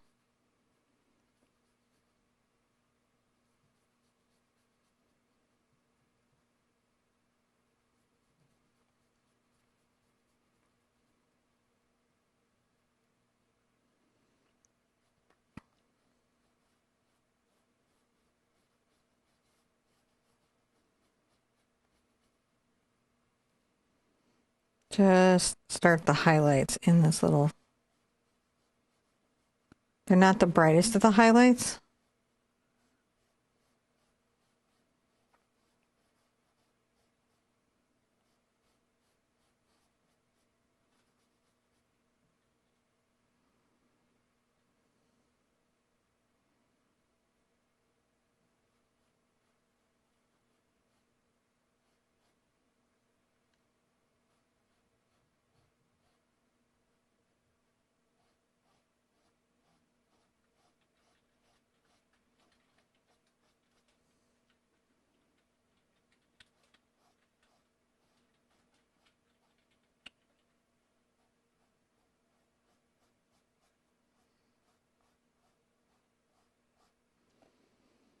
Maybe get a little more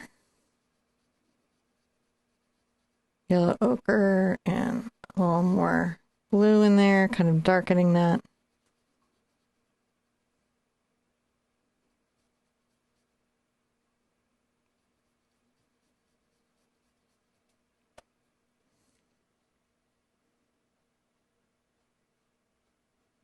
Where we're getting little bits of kind of subtle fabric motion.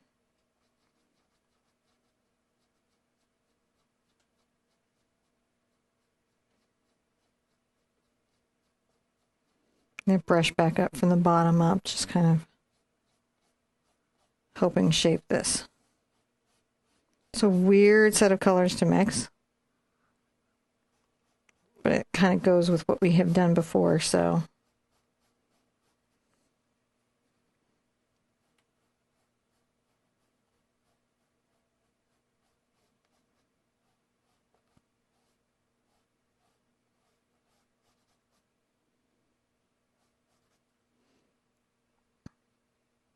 Come in with a little more white.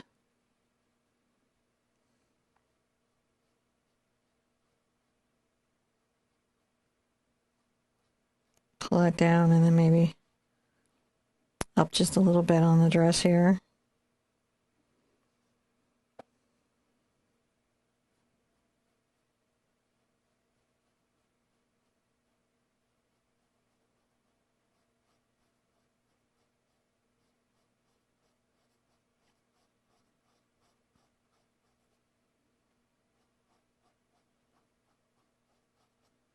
Let's look at that overhead. So we're just getting a little bit of light that's working here.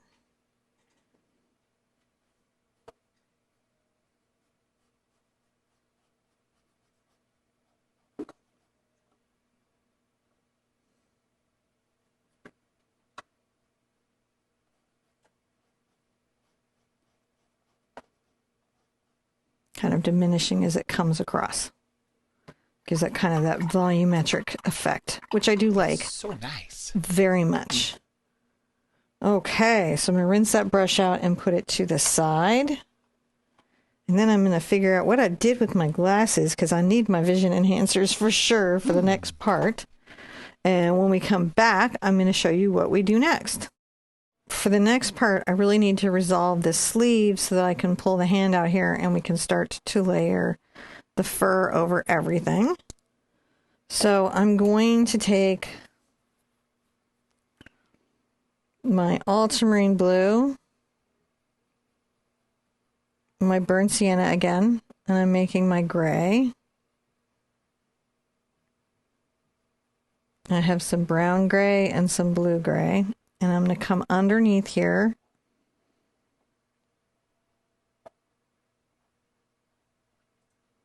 and begin to paint the underside of the sleeve. Let's grab a little white over here so it can be like Still in shadow, but showing little highlights.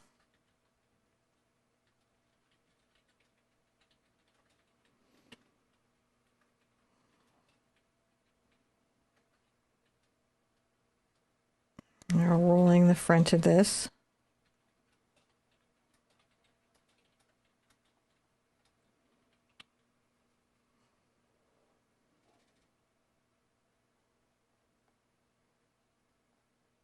Maybe a little more blue on that. I'm going to grab some white into the mix.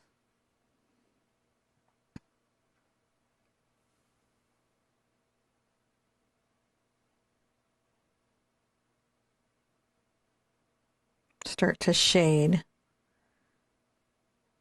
the balloon part of the sleeve.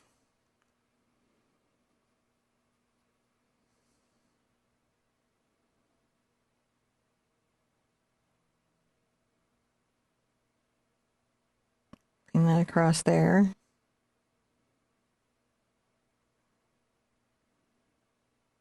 I'll fold there.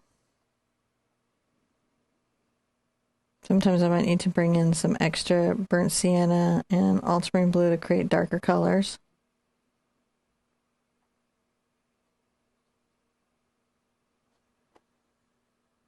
I have two lanes of vision. The one I can see like a mid-range, and the one I need to do for up close vision. You know, Yeah, it's just I totally know how that goes. and bring a darker shadow across there.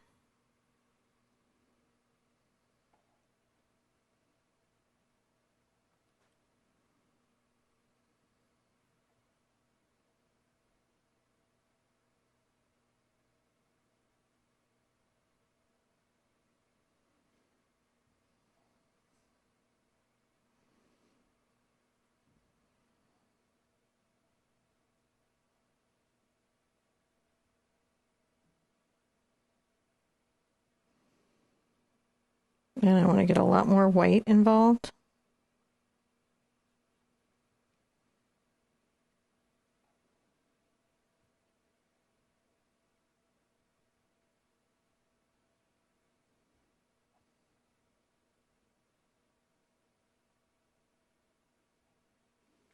Start adding little fold highlights.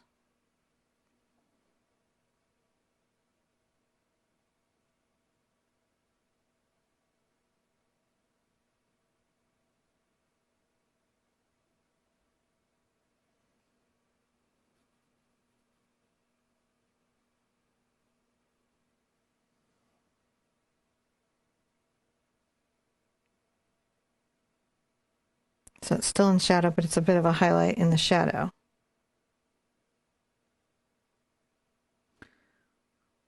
Just making sure our sleeve feels like it's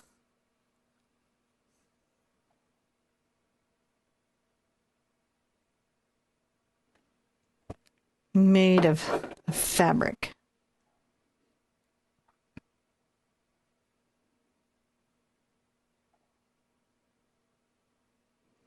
I can even sometimes get a little bit of my phthalo blue involved. Get the phthalo blue involved. Get serious. Those shadows. You know, and create kind of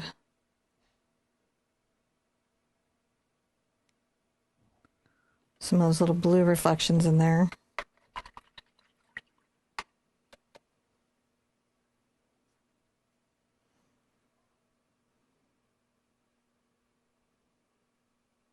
Pull my black over in. Just on the corner of the brush, make sure that there's some billowing that comes out with that deeper fold reflection. All right, I'm going to leave that alone for a second. And then I think I'm going to come up and I'm going to tackle the ears for a little bit. Let's tackle the ears for a little bit. Shall we tackle the ears for a little bit? I think we will. Do we want to dry it and then make it the next step? I think we need to dry it and make it the next step. That's a very good point, John. We need to dry it and make it the next step. All right. So I'm going to come back up and work on the ears here, and I'm going to be using my number 4 Texturity brush again. The ear color is going to be a mix of the Cad Red and the Quinacridone Magenta, and a little bit of yellow ochre and titanium white. I'm going to get that going over here, mixing up a good little amount. Sometimes it's nice to just mix up a little bit ahead of the curve, so that later when you come in, it's not so much work. So I'm taking a little bit of white over here, kind of seeing how the light mixture is working, and if I need more yellow ochre or not, which I feel like I do. There we go. Got a nice little color here. I'm going to come inside the ear.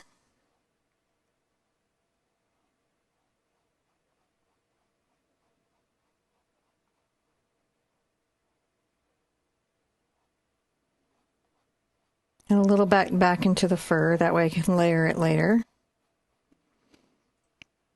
And take that on both sides.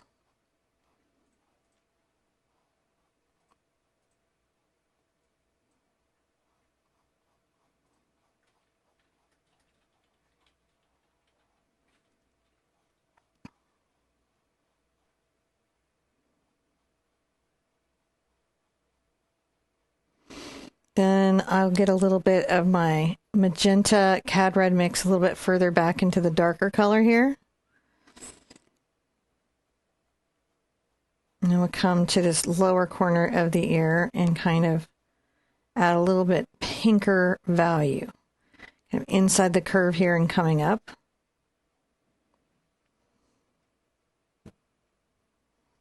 And same on this side. Blending wet into wet.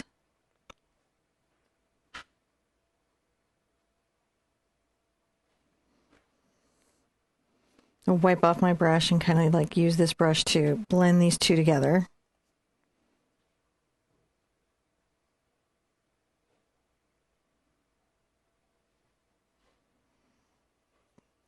And while that's having a little rest, as it has a little rest, John, it has a little recovery. A little respite. A little bit of a break, I think. A respite. A respite. I'm gonna grab my, I can't find my number 2, so I'm going to get my number 1. Oh, yeah, it's just a number off. Yeah. My number 1 precision brush. I'm going to turn my water bucket around. It's a nice thing to change your water out during long painting sessions like this. So besides getting up and stretching and taking care of that, you want to also change out your water pretty regularly. I'm going to come into my ear color, but get into the darker version of it.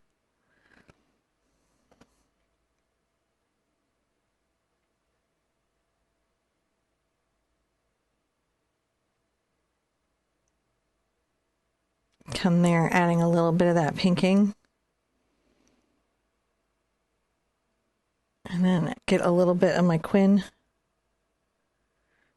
and the red mix into my yellow ochre. I'm looking for kind of a pink color, but darker than the ears. I'm going to come back a little bit.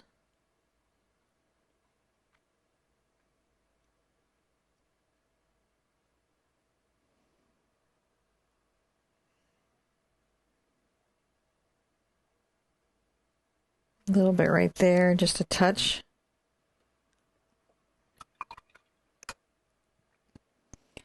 Now I'm going to grab some white back over to what was my gold color, and is also kind of the basis of my fur color, and make a very light color.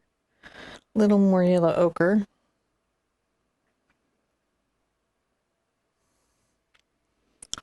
Make sure I've got some more symmetry down this little part.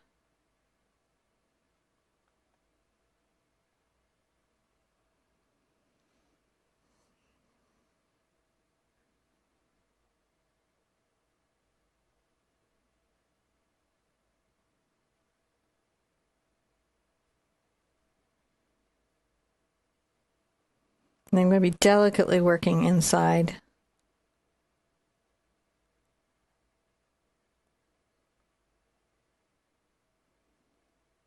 I'm just painting it down, making sure that that's nice and... It's very nice. Cute. It's very cute. This is one of the cuter ones you've done in a while. Yeah. I'm going to come here and make short little brush strokes. Kind of blend my pink area of my nose a little bit.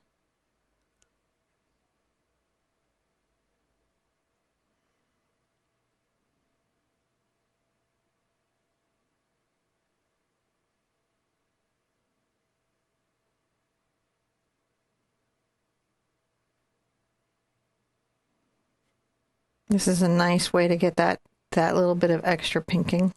Extra pinking. The extra pink. Gotta get your extra pink going.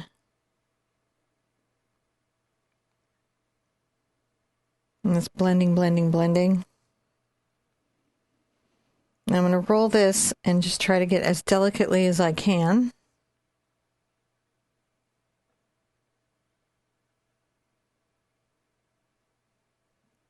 Bring the little nose in.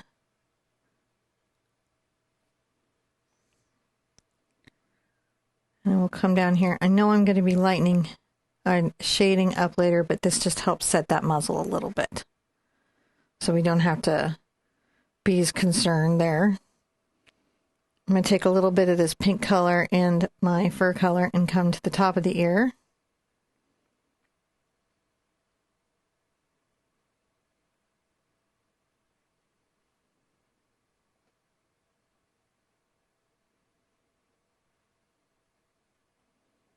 Blend that back down into the fur.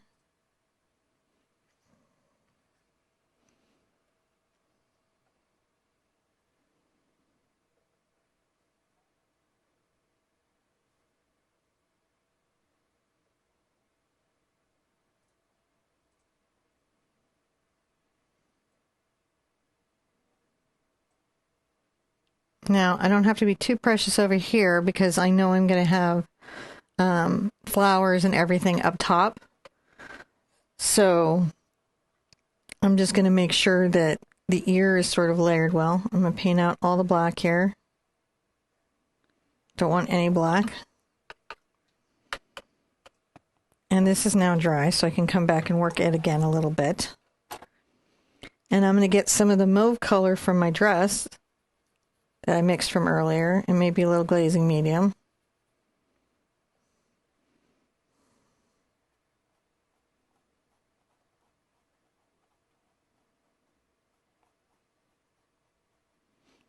Kind of work that into the ear a little bit. A little more blue, perhaps. Kind of creating a little bit of a shadow.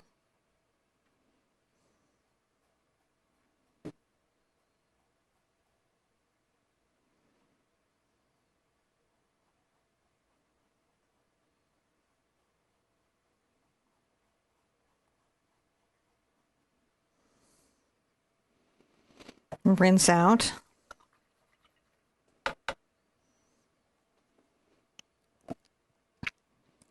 Take my glasses off so I can really see. I'm going to add a little more yellow ochre into my pink mix over here.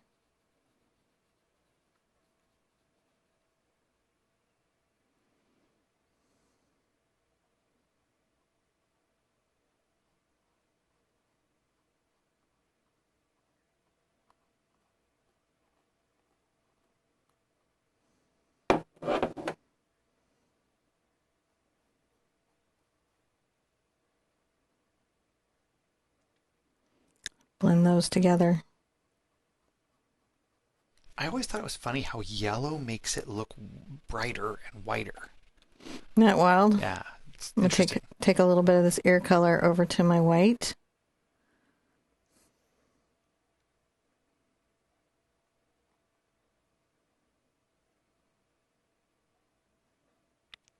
Shade that in a little bit.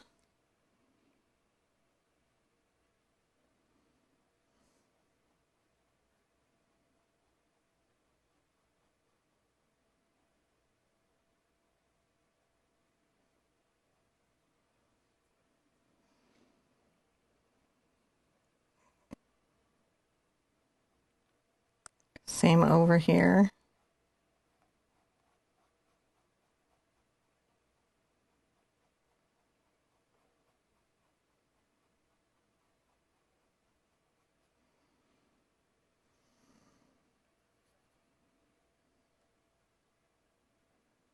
Take the shadow color and sort of blend up.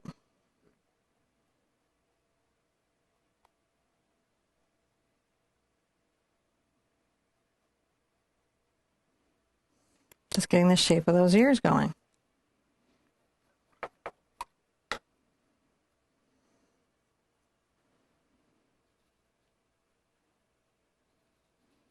Get my pink back in the mix.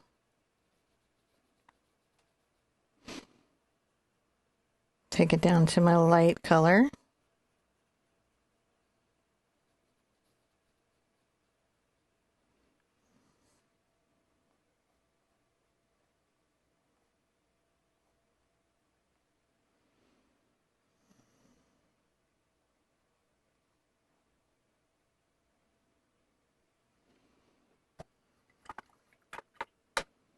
Now, finishing touch wise, I'm going to put my D brush away and I'm going to grab my liner brush again. This is my precision round liner.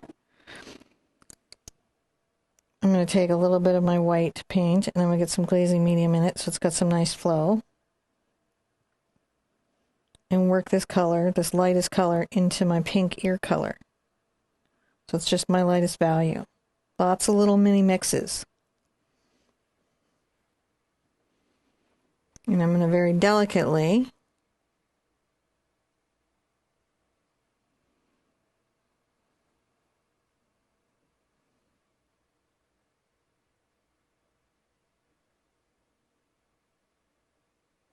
add this little highlight around the outside edge and upper tip of the ear.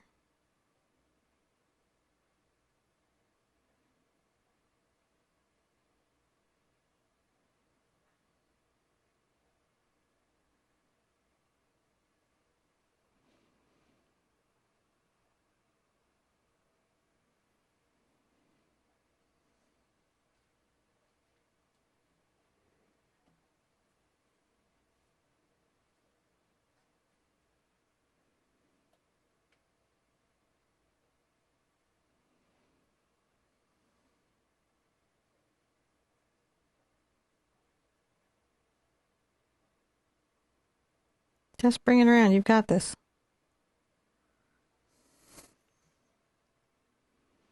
That's nice. That really is. Things are going well. Things are going very well. Now, we're still here, and I want to work this light color into my brush, my little detail brush. I'm going to come back into my nose here. And I'm going to highlight one half. And then the other half.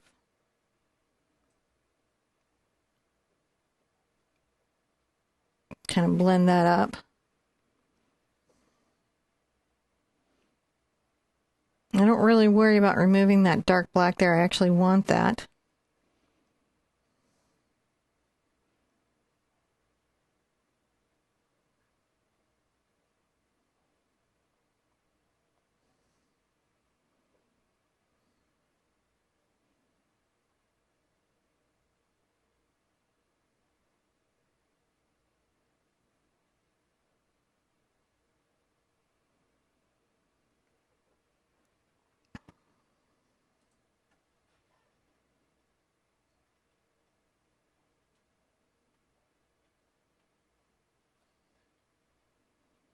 Just softly shade that in.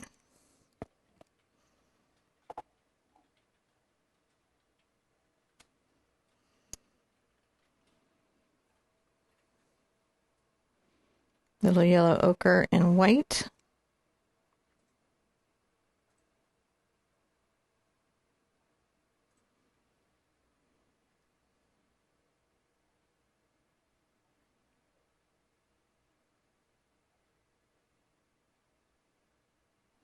And add just a little bit of highlight there.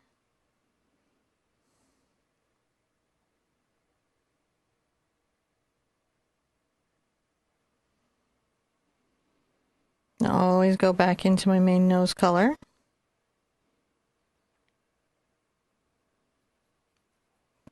Get some glazing medium in there.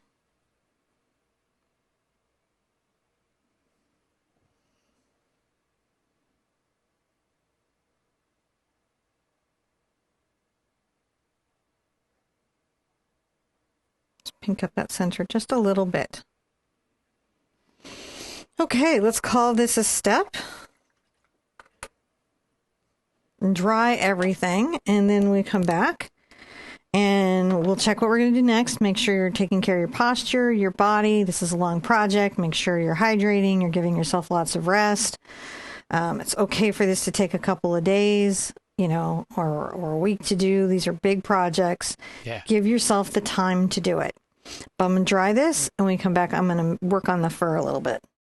So for my fur, I'm going to get back into my yellow ochre. I might actually mix a smidge of cad yellow into this time. Just kind of blonde it up. Get some glazing medium.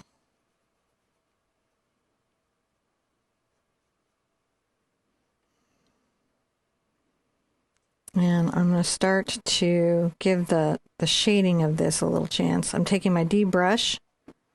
This is still my number 4 D brush. I'm going to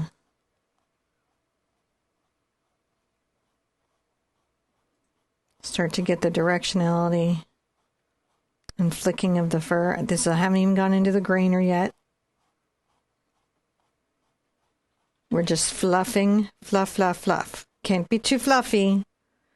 The fluffing is absolutely much as you want.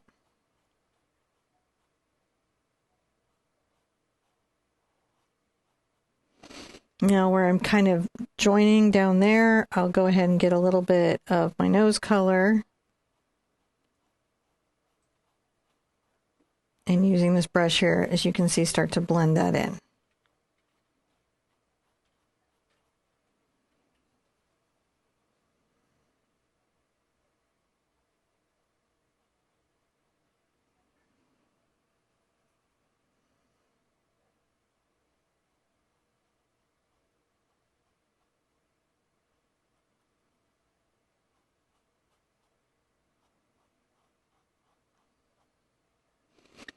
I'm going to come around here and maybe have a little more white into my fur color here.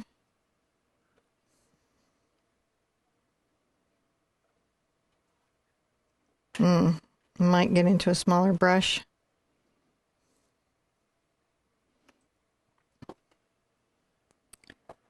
So what I don't want to do is paint out my eye details. So I'm going to put my D brush aside for a second. And I'm going to take my angle brush and very carefully and I come below my eyes and make a nice little safe zone.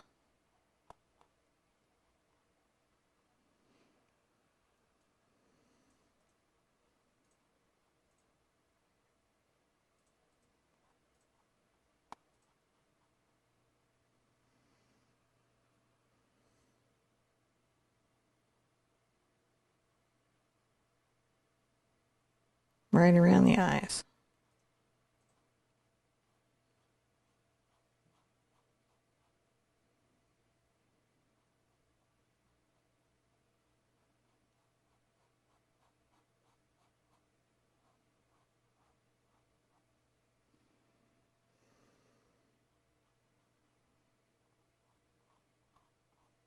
I'm flicking my brush, and the way I'm flicking it out and allowing the hairs to sort of open up where the brush opens its shape and you start to see each individual filaments. That's how I'm getting that. I'm going to go ahead and add a little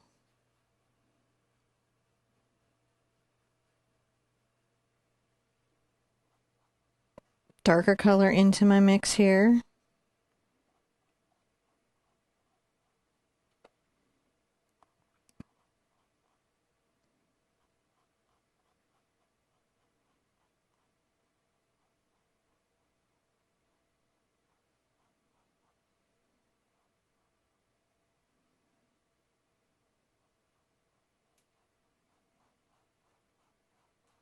Creating another little safe zone.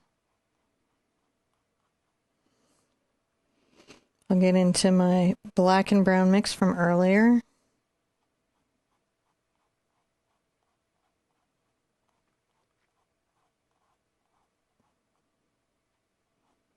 And I'm going to shade this back fur a little bit darker.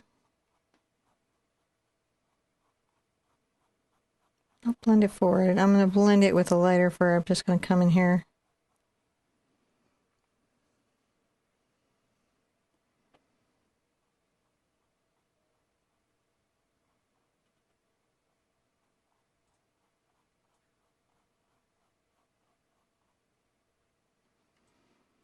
There we go.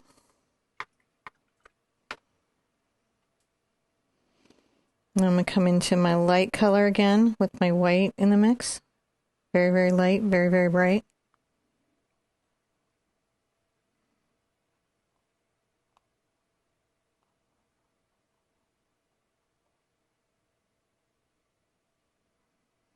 Just kind of put that in a little bit better.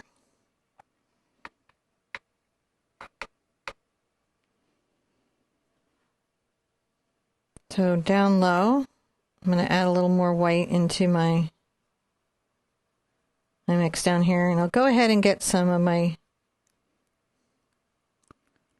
brown and black mixed in, and I'm going to very carefully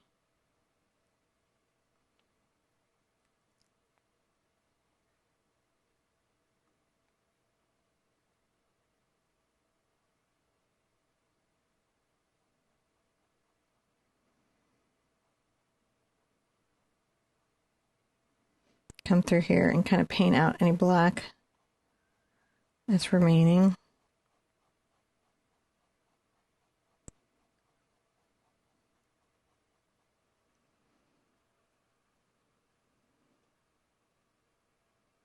Go ahead and get a little gray on there.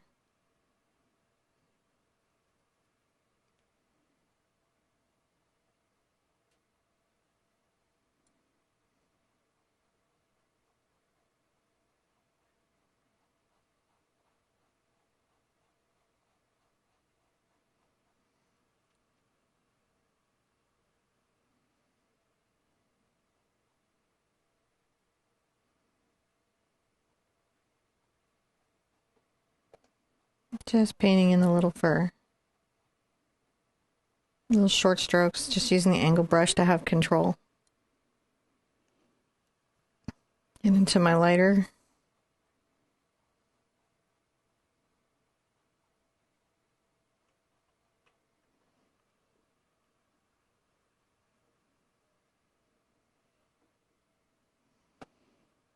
I want it lighter, but I want to have room to kind of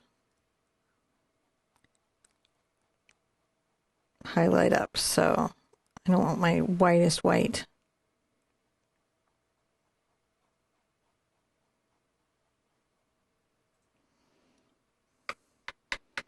Now that I've got a little breathing room,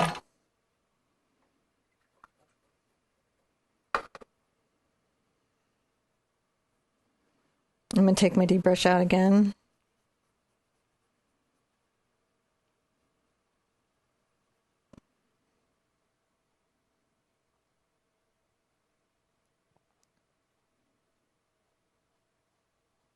And just brush little hairs.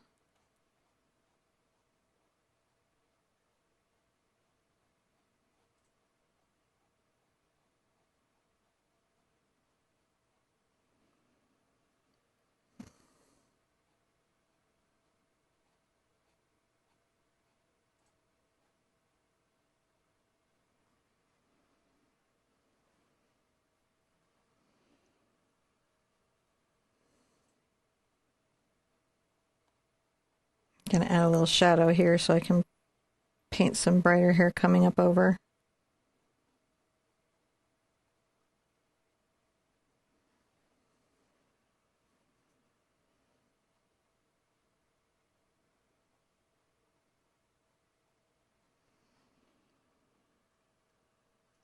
Get into my gray.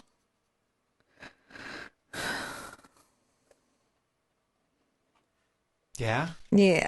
I'm gonna come in and kind of check the sometimes I got to check my back, you know? Gotta think, you take a breath and stretch and then. Yeah, crack my back a little bit, stretch my neck. Sometimes I got to. I'm leaving a little bit of room for the jaw here. And get some glazing medium if I need it to improve my paint. Again, a reminder, this comes from the Ultramarine, the Burnt Umber, and White.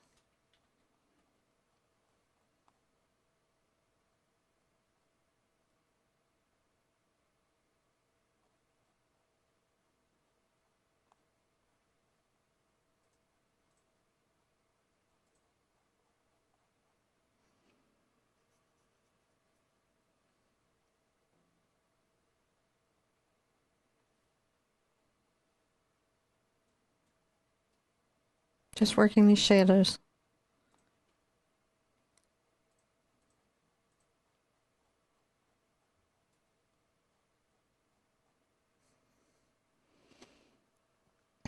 And come into the black. And so this is the yellow ochre, burnt sienna, Mars black mix over here. Gotcha. And I'm going to come underneath this. And make sure that there's some shadow play under here, just a little bit. A little warmer than the rest of it, but just a little bit.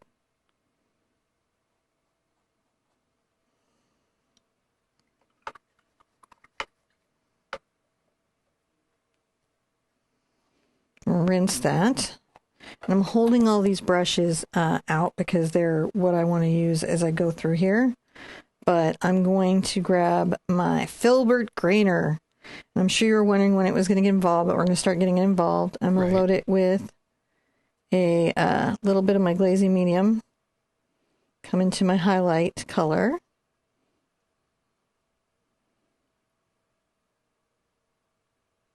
Make a very, very light highlight color.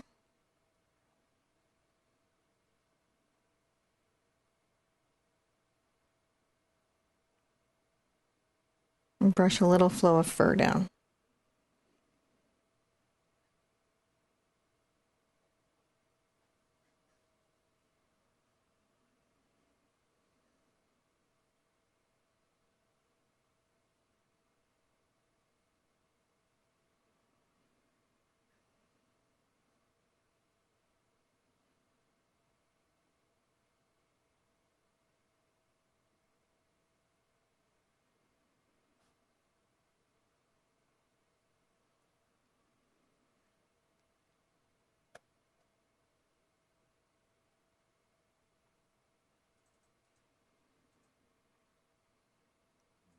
Just mousing it up a little bit.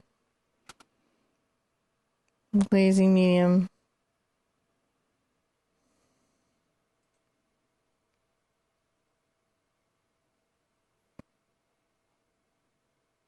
A little bit out here, titanium white, just a little bit to the outside. Just fairly bright, you know?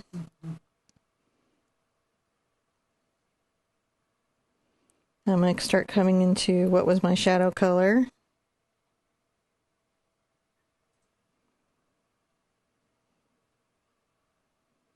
Glazing medium.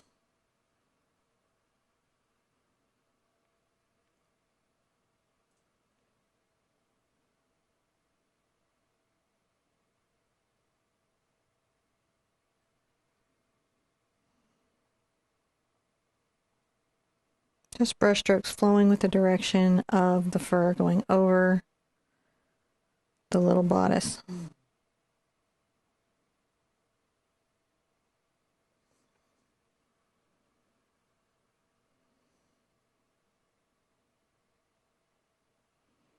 Might come in a little more to the gray over here.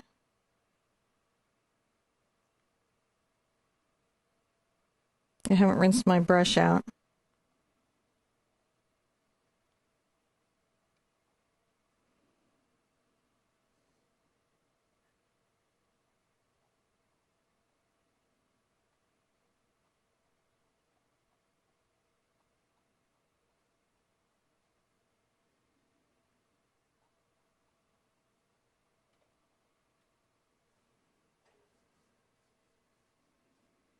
Just giving her some fur.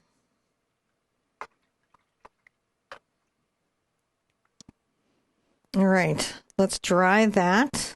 Take a look at how that's going. It's going quite nicely. Super nicely. It feels very fluffy, which is the goal. So I'm going to come over here and add a little bit more of the in shadow or in shading fur. Grab a little bit of my brown into this. So that's again the yellow ochre, the burnt sienna, the Mars black, and a little bit of titanium white. My filbert grainer. And just if you've never heard of this brush, it's a filbert that has little bits of snippets kind of cut out.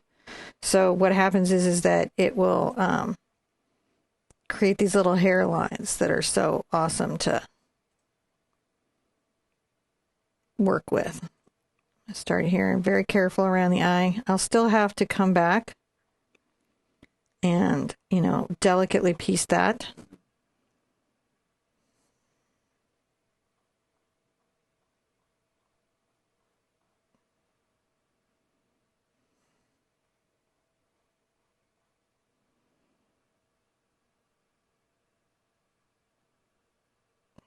Get a little bit glazy medium in there to improve the flow.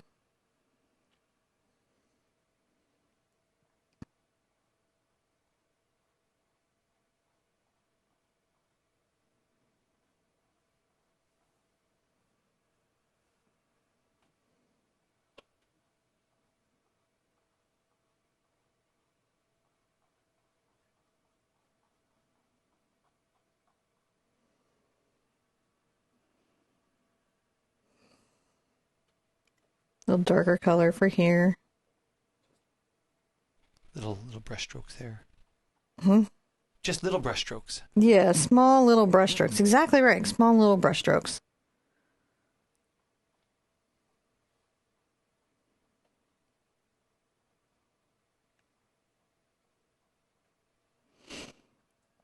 And get a little bit more of my yellow ochre into the mix.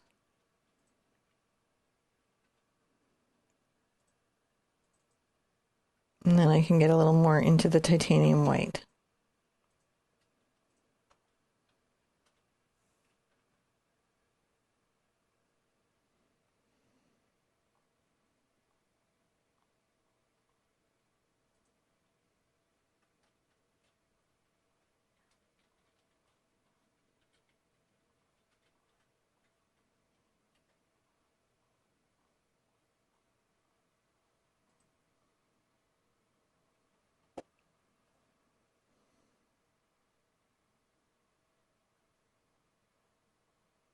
Just delicately brush those over, layering it.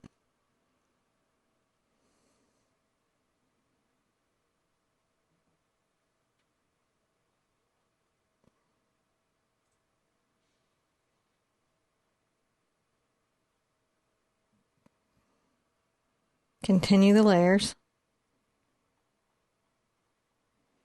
Now I'll have a lot of work to do over my eyes, and I know that with my detail brush, so I'll hold that out for that.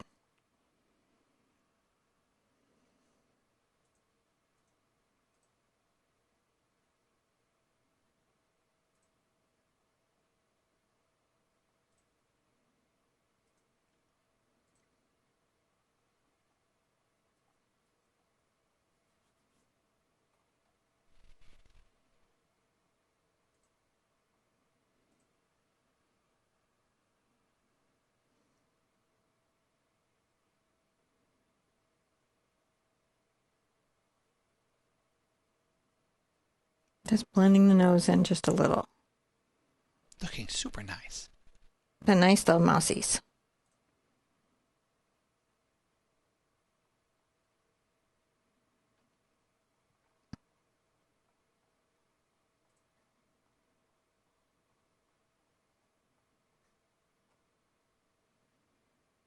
Exaggerate our little highlight here.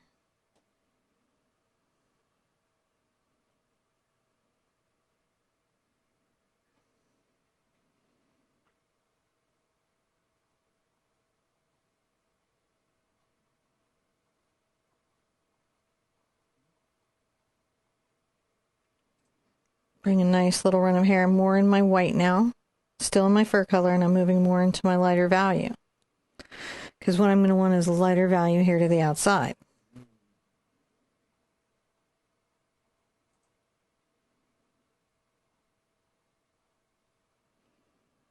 As I come a little bit under the eye and closer to the muzzle, I'm going to add a little bit more color.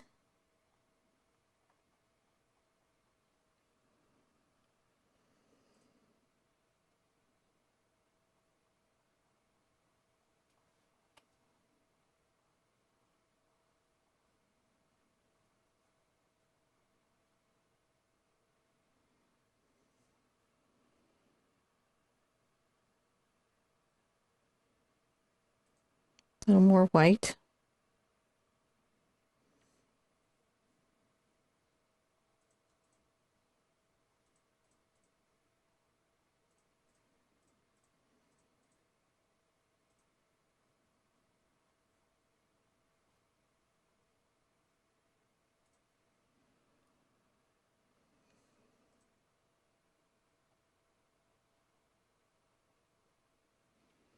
And I'll still have some shading and everything to work out there, but I'm starting to get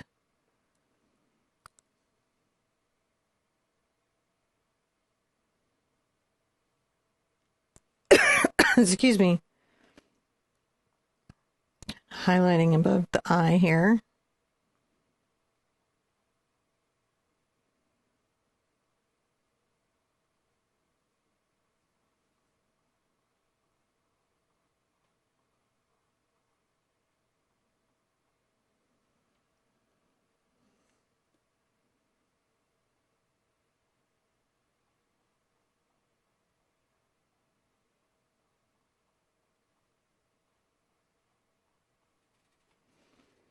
Just fluffing. It just looks so cute. This is really just, I know that this is just layer and layer and layer in order to get all of the little stuff to come together. So it's just that process. It's just that process.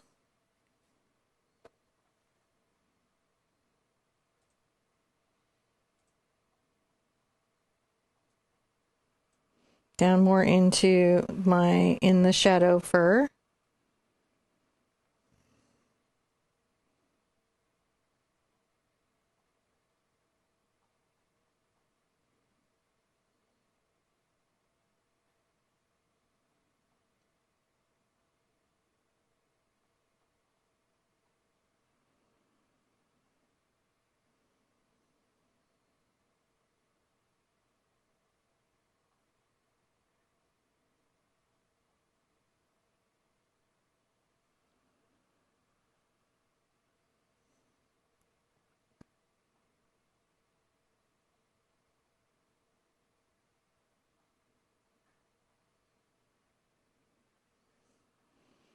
Get into my even darker fur color. This is where there's more black and brown in the mix.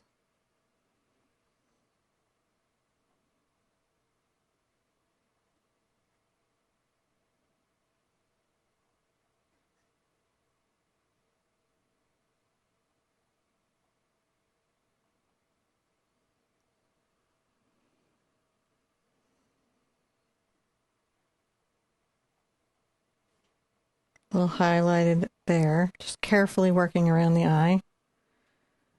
A little more lightness in it.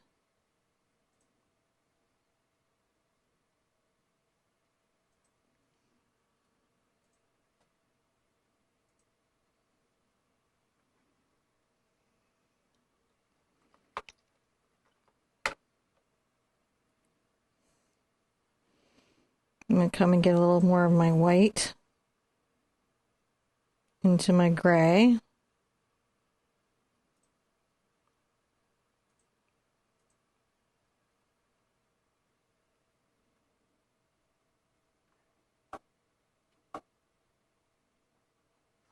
Just brush a little more hair down here.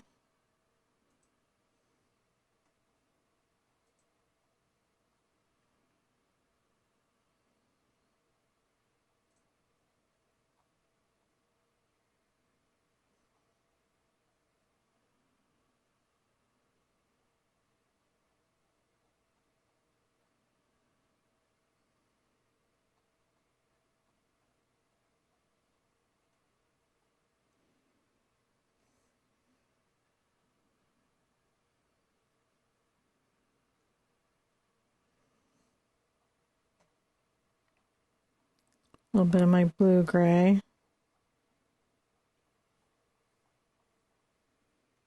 All right.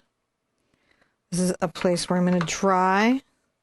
And that's just so that I can keep building up my layers and building up my layers and building up my layers. So I'm going to dry right here. So I want to turn my attention to the hand for a little bit. I think that's where I'm going to go. And I'm going to grab my number 2 precision round brush. This is a short handle detail brush, and we're going to come here and start working on the hand. So it's similar colors to the ears. I'm going to get into those. Again, my Cad Red, my Quin Magenta, yellow ochre, and white.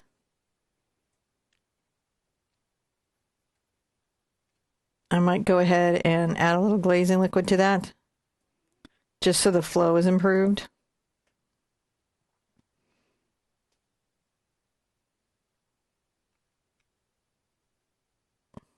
Come up here, get into this grouping up here. So that's where I had the ears sort of worked out, and that'll help me match it again, like as I work deeper into the project. Deeper into the project. Deeper into it. This big, big, big project. I'm going to load up on the tip.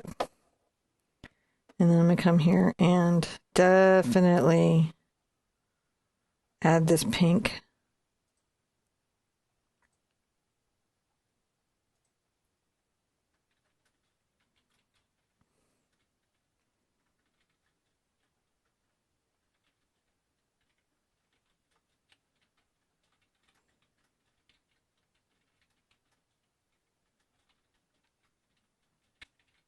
Right down here at the base of the hand.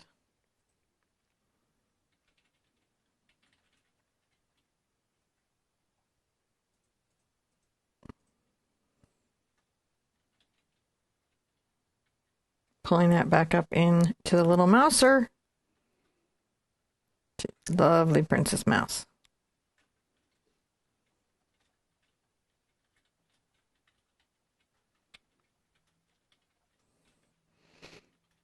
Now I'm going to come into a little more magenta. Maybe the tips of the fingers I'm going to just pink up just a little bit more down here.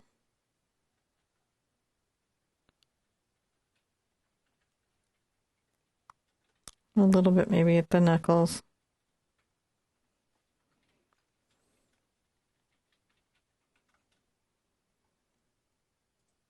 Get a lot more white into the mix.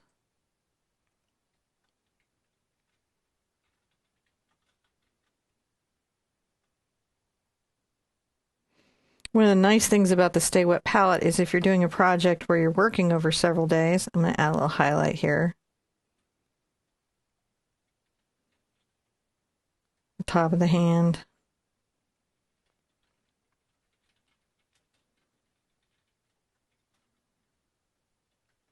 Down through the fingers, just a little bit, just a hint of it.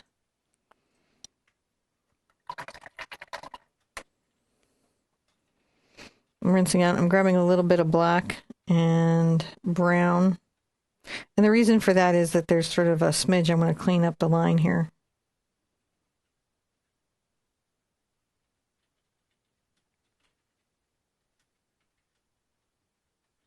I'll bring that back there just so that there's nice shadow.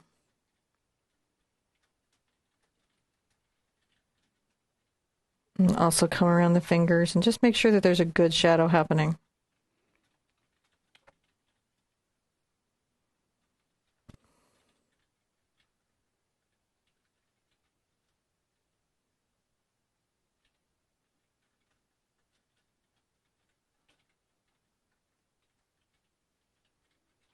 And what that's going to do is that's going to help anchor the hand into the painting.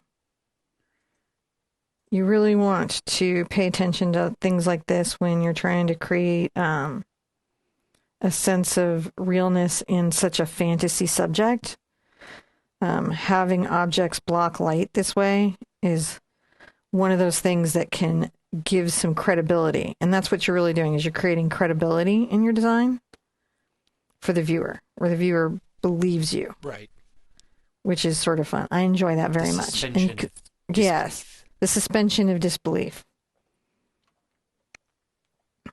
Now, I'm going to put this aside, and I think I'm going to try to use one of my tiniest little hog bristle rounds here. This is a number 4 Raphael.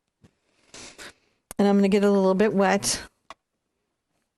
And I'm choosing this because my grainer is just a little large for this work.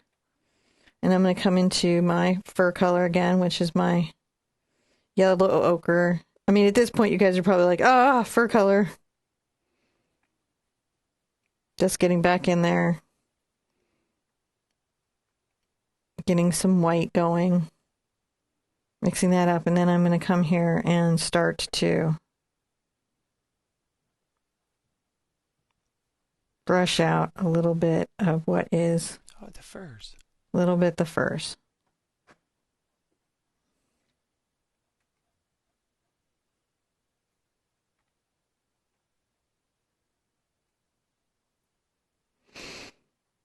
Now, as I come forward, I might get more white onto my brush and really lighten that. I'll wipe it off so I don't have that much paint on there.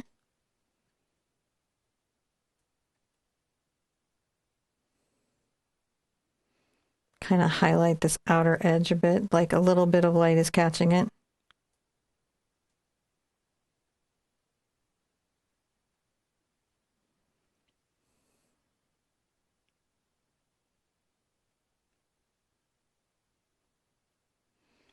Bringing that up to the palm a bit.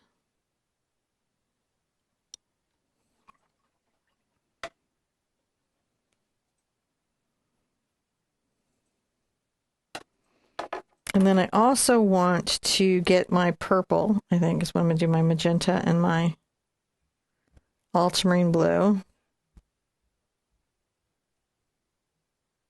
Mix a little more blue into it so it's darker.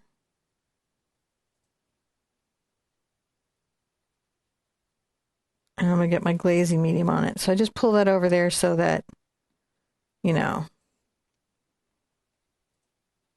my glazing medium can thin that out. And I'm going to come here on the inside of this finger.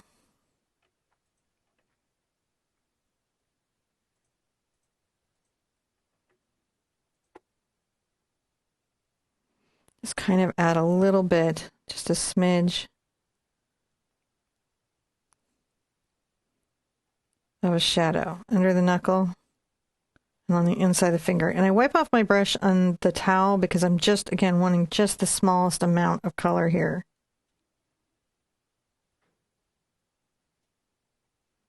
To create that sense of shading.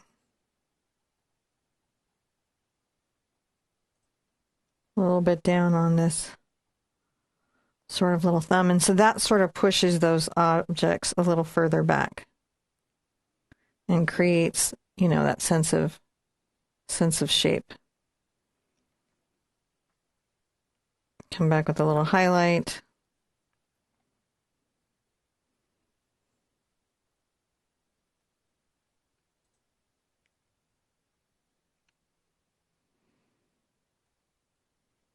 Highlight back into the hand. Maybe even exaggerate that more.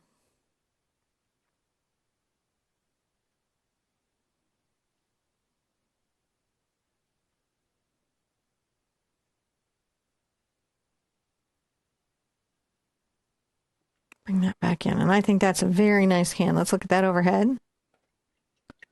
So now we have a very nice little delicate hand holding onto the flowers. Okay, let's call that a step. The hand was a lot to do, I think. Yeah. Let's give you a hand. Let's give you a hand. Step 19. Thank you so much. We're still here. We're still going. Look at us go. I'm going to grab my number 4 Raphael brush again and get some more white into my fur color and a little more glazing liquid. You know, mixing a very light highlight. And I'm going to pull the brush apart a little bit.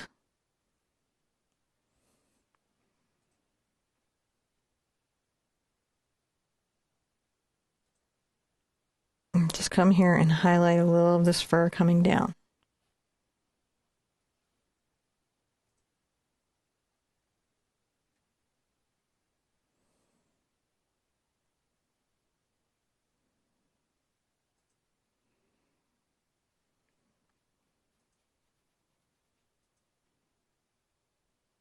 get a slightly darker color. This is where there was more black and brown.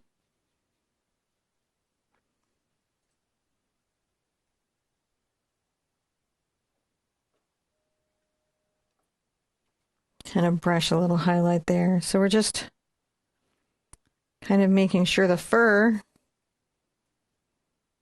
feels like the fur.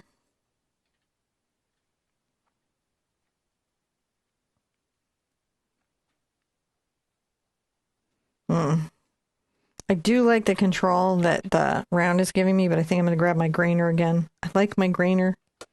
I like my grainer so much. So this is back into the filbert grainer. This is the, again, Princeton Velvet Touch filbert grainer. I'm going to get my glazing medium and pick up some of my little fur color.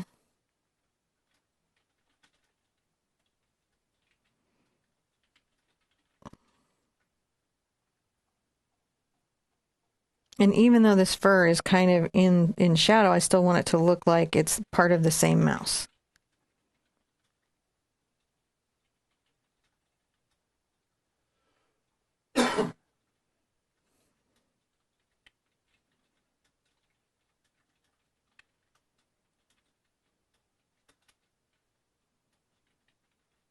Maybe a little bit back into the lighter color.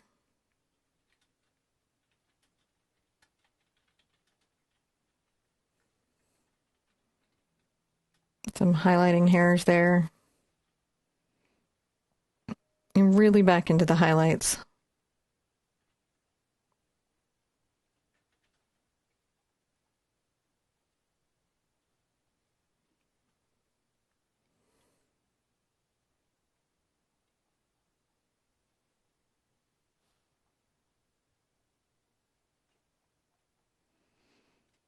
Oh, that's looking very, very nice. I'm liking that so much. Now I'm wanting to come back and, you know, think a little bit about the highlights here. I'm going to grab my round again. Bring some of my white over for my light fur color. And I've got my precision round.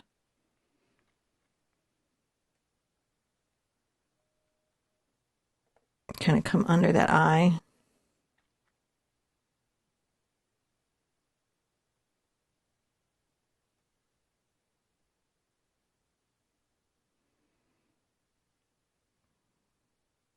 Just generate a little bit of a highlight here.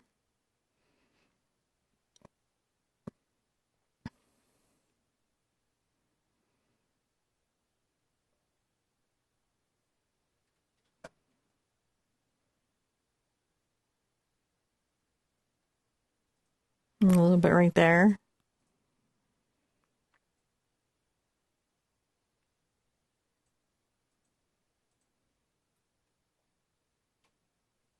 A little bit above the eye.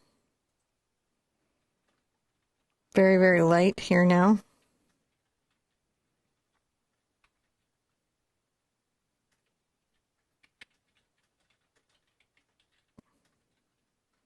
Take a little bit of highlight above there. And also this side of the nose.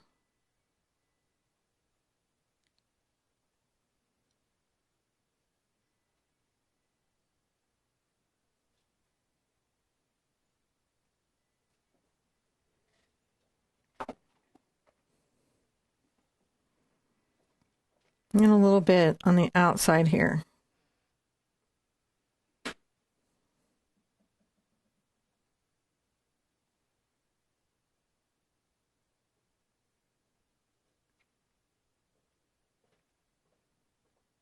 Lightly blend it in, kind of dry brush blend it in.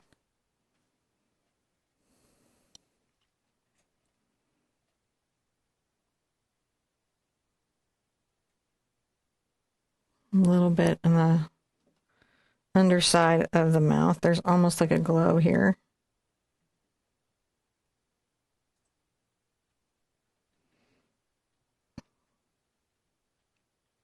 And grab a little more of the glazing. The glazing really helps improve the flow of the paint, especially as we're running longer and longer on the palette. Right.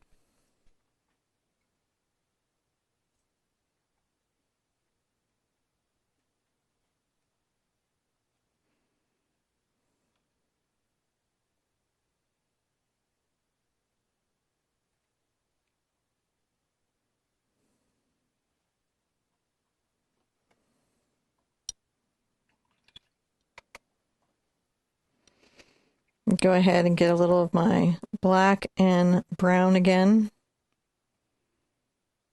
Yellow ochre, kind of that shadow color that we made from earlier.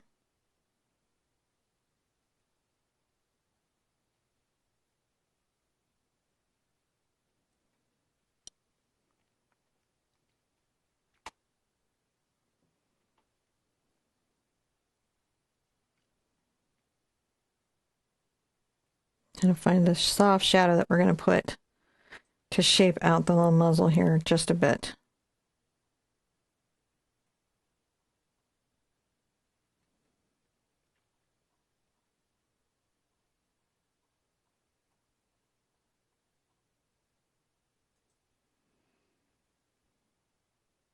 So the muzzle is light for sure, but there's just a little bit, well, that's too much.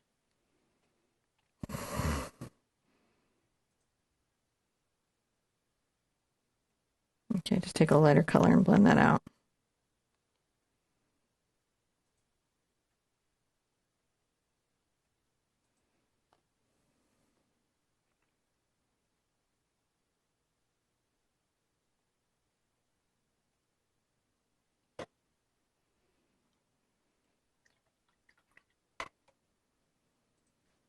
Pull that aside. I'll come in and grab a little my grainer. Just make sure that this has got nice fur lining to it.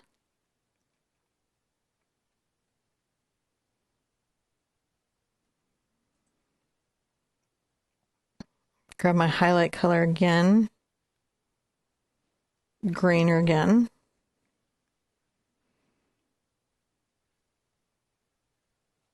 And I'm going to want to make kind of a bright highlight.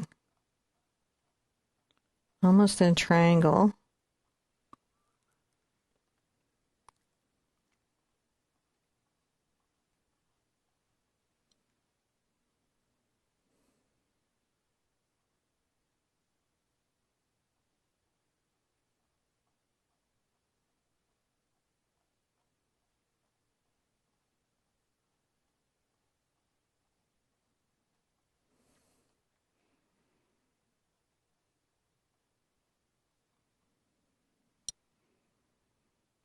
And then not quite as bright, but still pretty bright.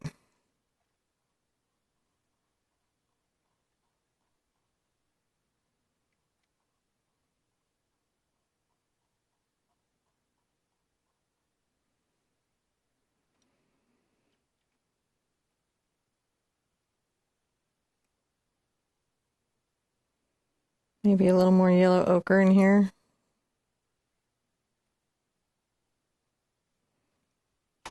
I find it's good to rub off my grainer every once in a while.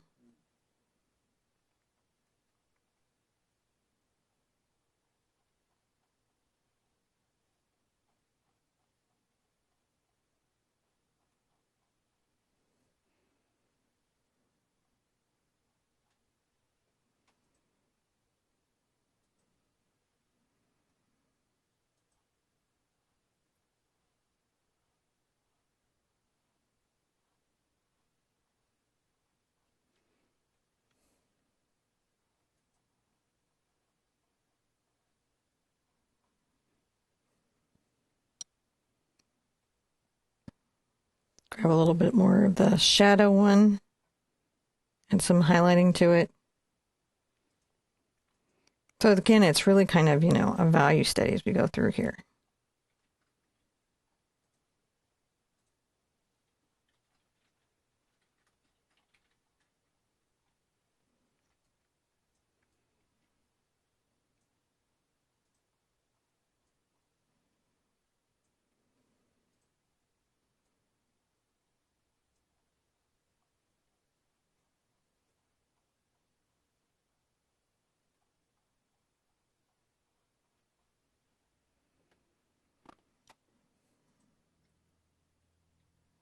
Well, she's just really coming together.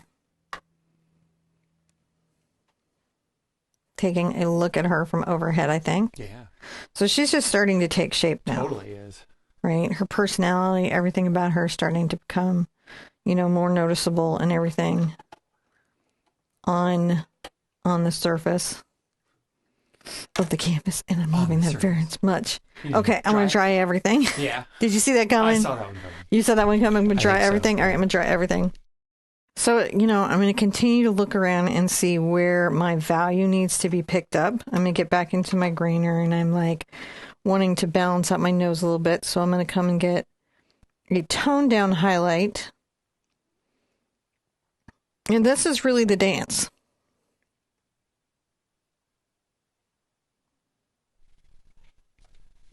The fur dance. It just really is of making a believable character.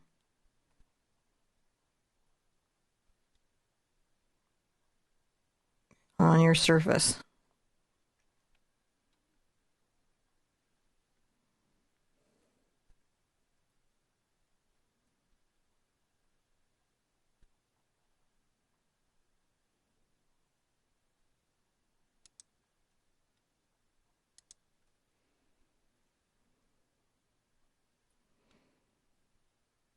Get a little more white on here.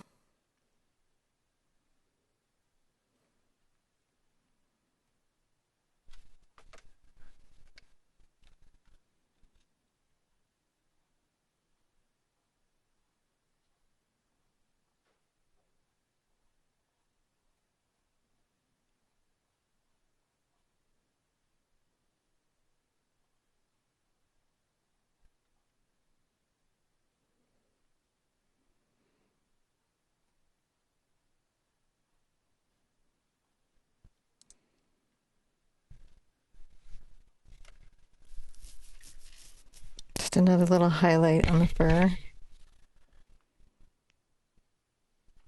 Highlights all over the fur. Yeah, because we're very healthy and shiny. So just adding a little bit of that there, which I like super much. I like it too. I like it very much. I'm going to get my round together, and I think I'm going to touch up my stem down low, so maybe we can head down low. We can do that.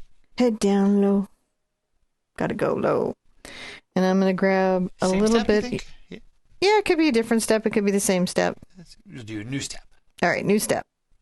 So I'm going to grab a little bit of my green and yellow.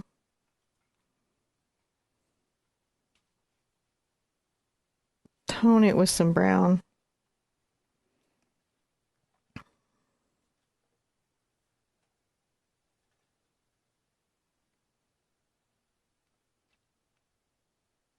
Yeah, just a small little green yellow highlight above the stem.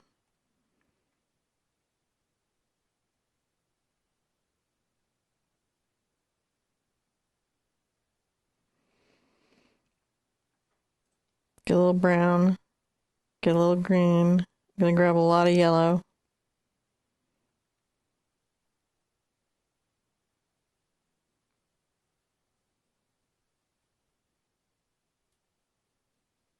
Mixing up a good amount of this color.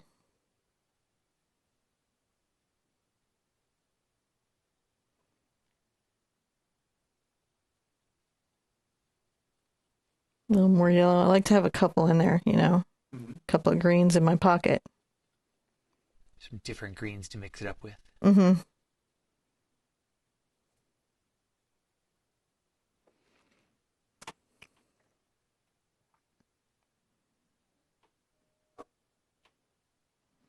Bring down a little stem. Maybe another. Touch out some little leaves.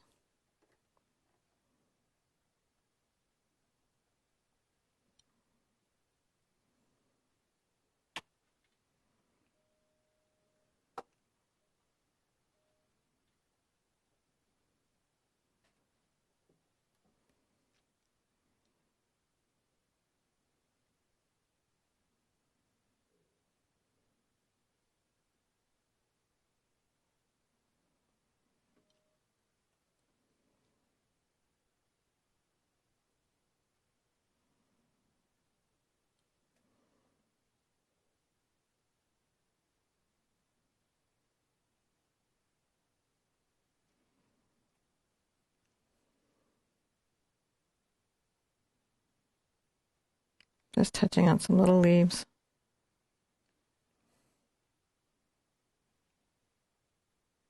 I do like to vary up the greens.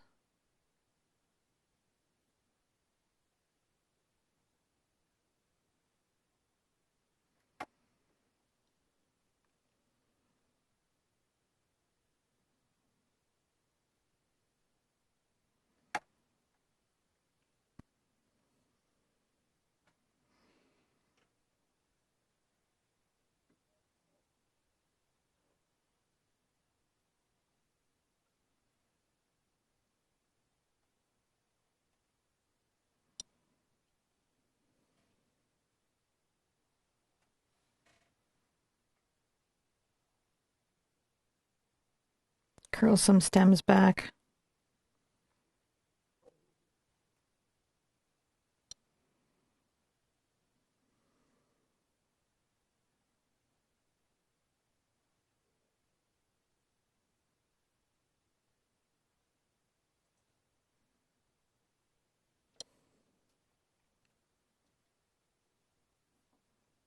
Sometimes I'll mix a little brown in there.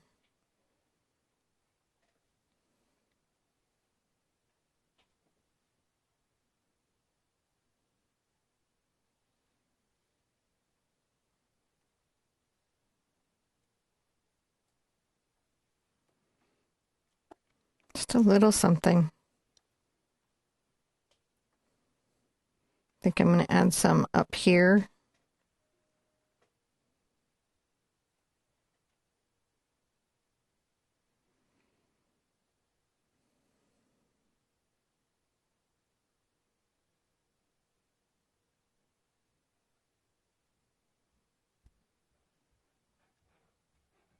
I find a little greenery is nice when you're doing little florals. Oh yeah, I do too. Especially these little details. Especially these little details.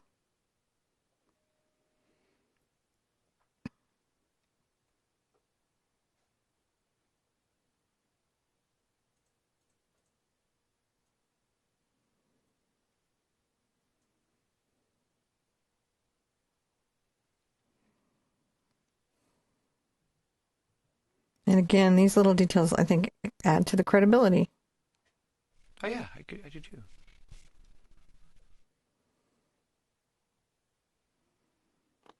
All right.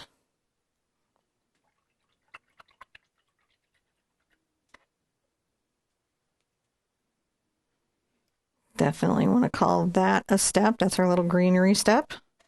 And then I think we're going to come in and try to work out some of our flowers. Do you want to dry it first, or we? Yeah, we should dry it first. All right, we'll dry it. You're calling it. You're calling it. All right, now for this step, I am going to be coming in with my 1/4" angle, and I'm going to try to paint out my flowers a little bit more. So I'm back into the mix of the Cad Red and the Quin Magenta together, which I like very, very much. And when you get white involved, you get a really lovely kind of pink. Add a little bit of yellow ochre, and you start to get a great peach. So real similar to how we were getting the skin tones. Right. And we just, alternate between the oranges and the yellow ochres. I've got some yellows here.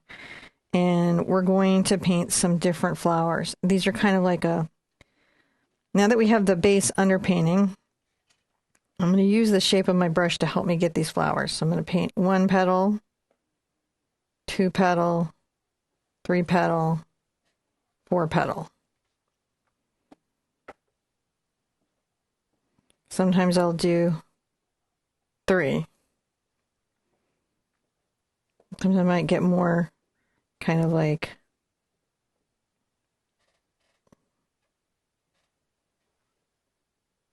different ranges of the color involved, because you want it to feel like there's some of them are darker and some of them are lighter.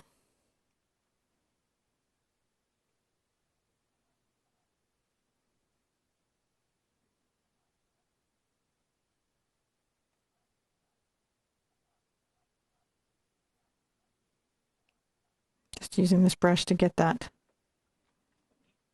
This is just fussy.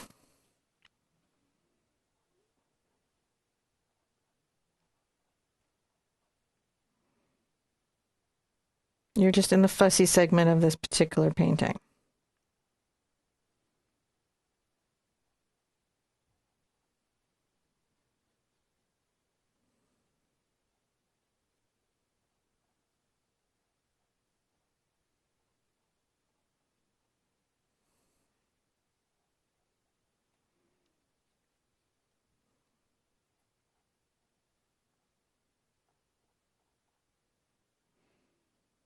I'm just kind of filling in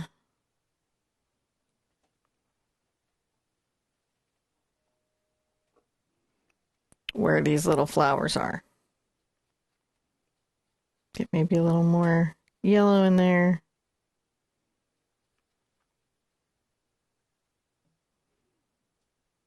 A little more white. I do find it's necessary to wipe off my brush periodically because the paint can creep up. Don't let your paint creep. No, don't want that.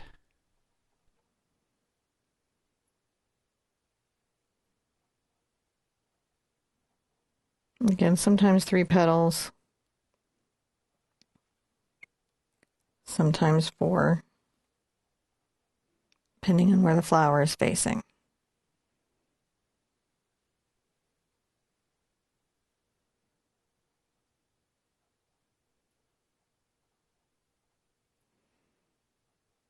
Just going through here, picking up different pinks.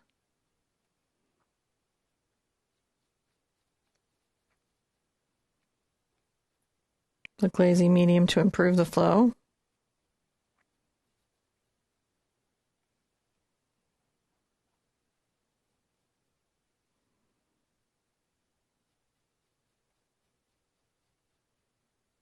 A little white.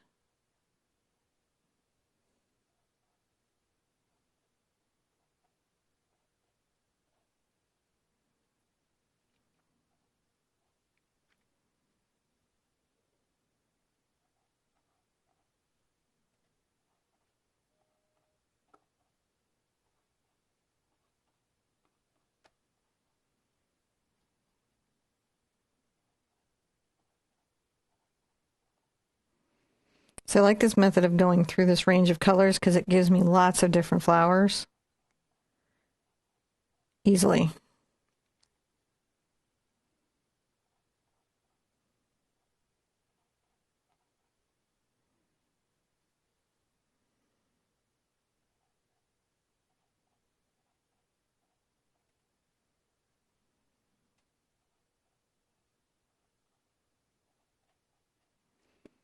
Just pulling some dark magenta through there, just changing it up, building up the structure of this.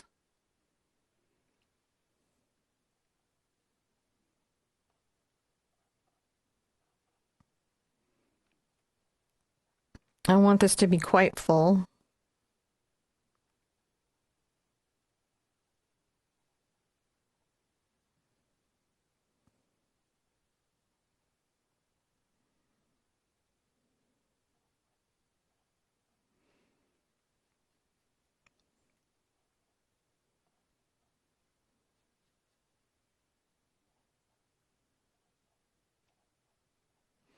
My lighter versions of these will be more up towards the tops, where I get more of my white involved.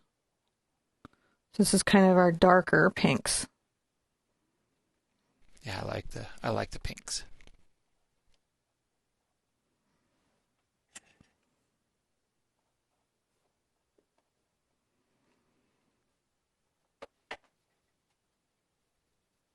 Just getting some glazing medium into here.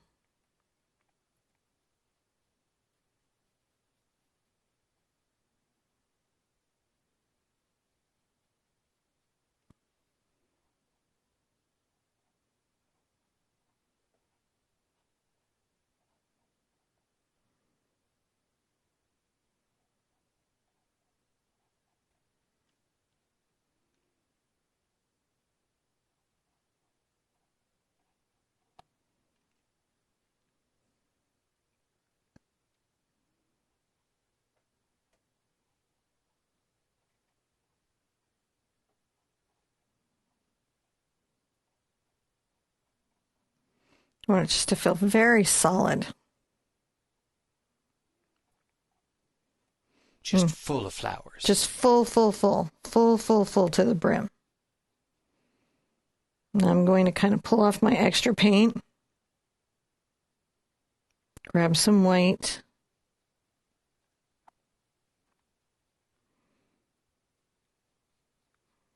Maybe even a little bit of the cad yellow into here.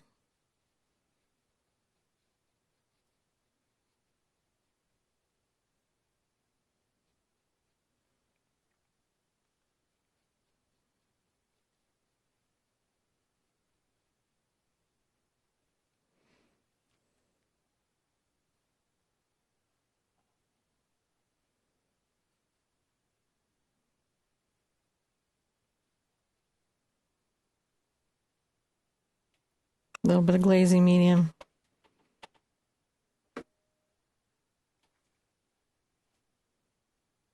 Those highlights really make them pop out. Yeah. So this helps the bouquet really jump.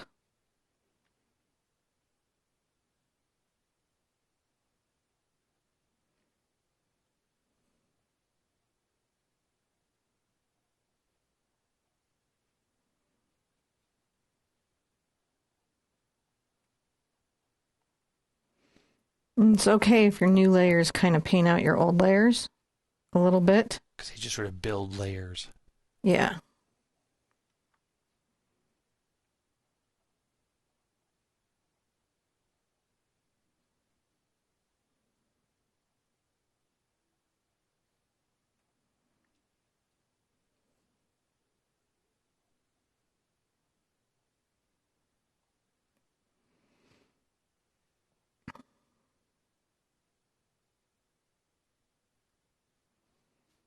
And again, every once in a while, just wiping my brush really off and pulling the paint out of the ferrule, or even, you know, kind of rinsing it out. This is a very meditative part of the journey. Yeah, I can see. You're just sort of bringing it to that last, giving those last details. The flowers are kind of, you know, sort of, you get lost a little bit and just sort of looking at it and finding where you want to put the next part. I think so. I think it can be so much fun that you do.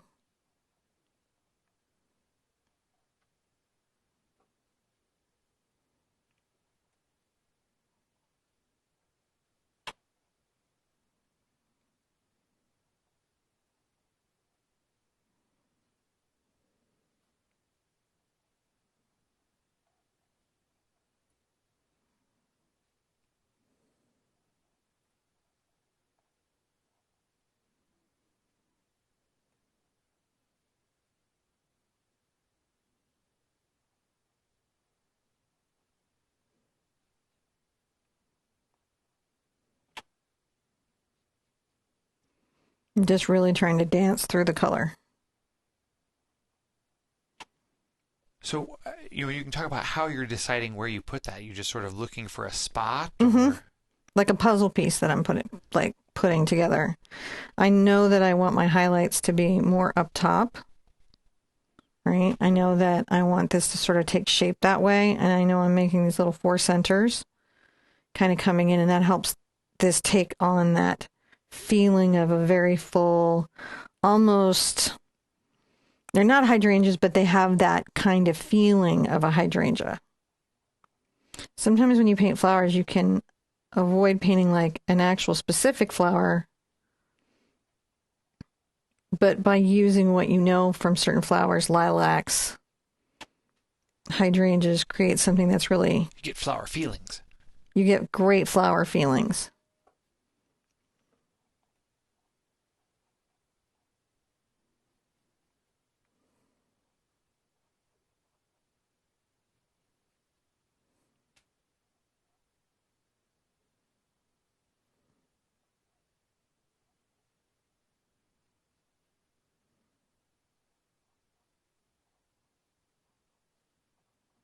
Just pulling it through. And you do kind of get very meditative into it.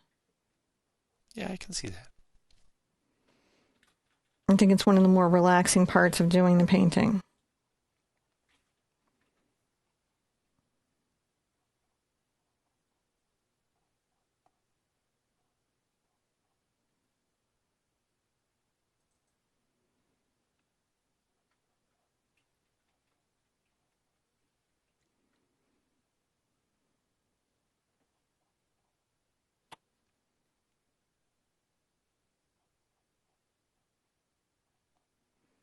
drawing some petals up and out like they're floating out a little bit.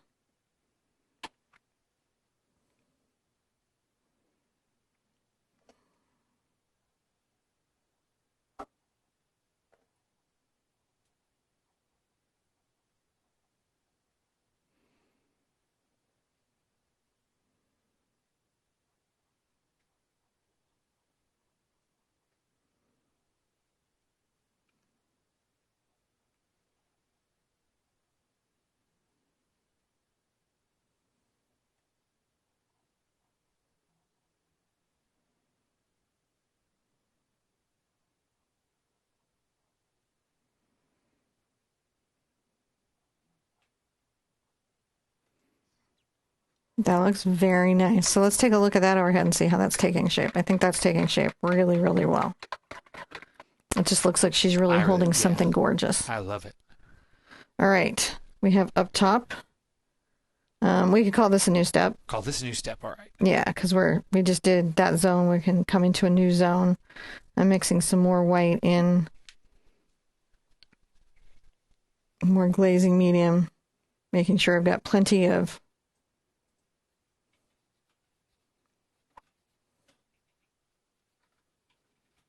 space left. A little bit of my yellow.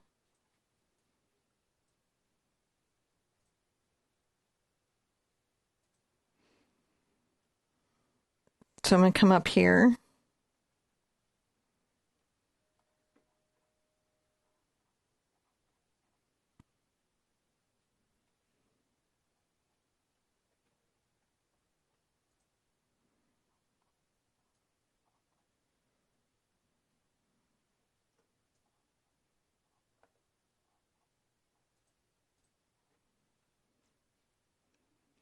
Just make sure that we've got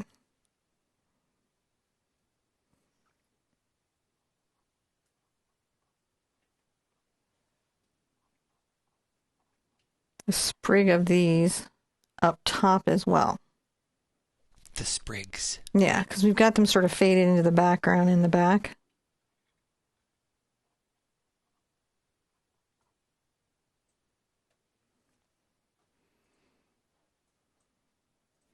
And you'll want, areas that are quite bright and quite dark. And then once I've got that, I'm going to come in with a little bit of my Quin Magenta and my Ultramarine Blue.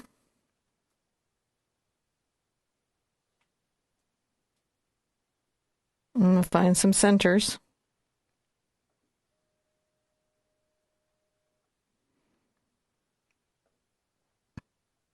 Not everyone, but just a few.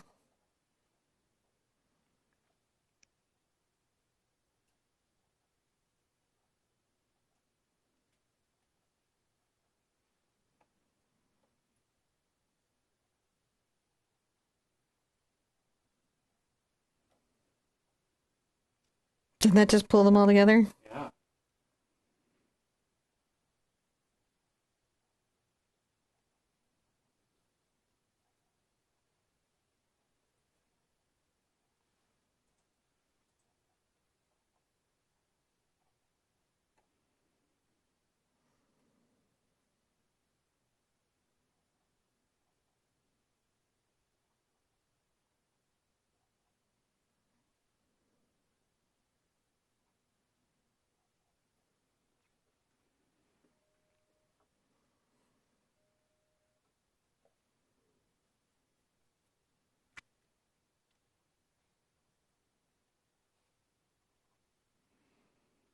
And that puts those up there as well. Well, let's look at that, see how that feels. That feels pretty good. Now, I think I do want to add some shadows, though. I do want to add some shadows. The shadows. So I'm going to probably use maybe my Deerfoot stippler, maybe my blending brush. I'll try the stippler first. I'm going to grab a little bit of my magenta and my ultramarine blue and make kind of a purple. Is this a new step? Yeah, let's call this a new step. All right.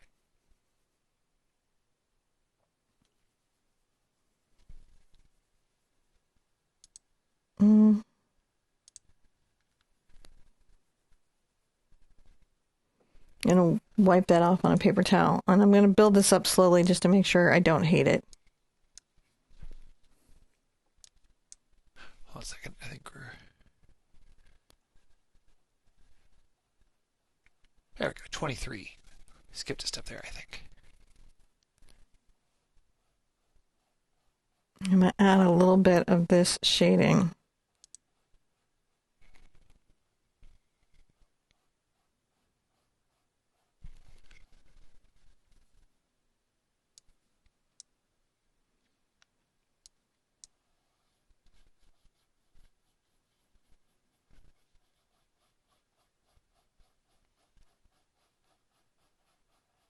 Kind of deepen this up a little bit.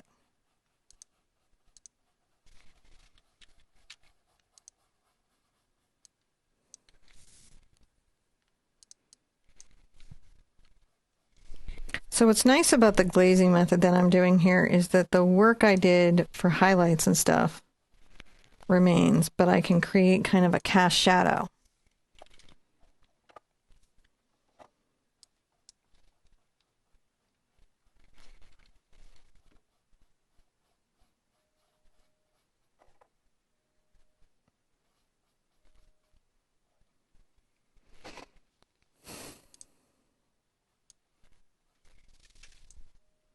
Kind of pushing that a little bit into the background.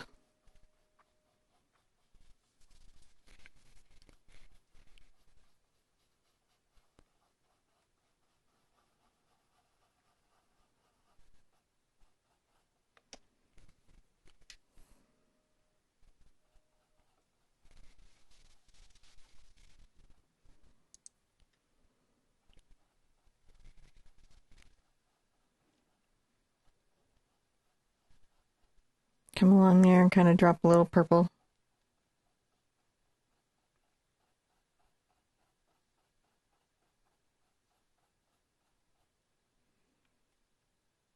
And if you're wondering, why did you choose purple? Because it's a nice complementary color to the gold. So what it'll do is it'll push the gold into the background a bit. That's nice. But it won't remove it completely as a color. And it has a nice harmony to the other colors that I have here. So like if I want to put these little leaves a little more into the background, I can do that.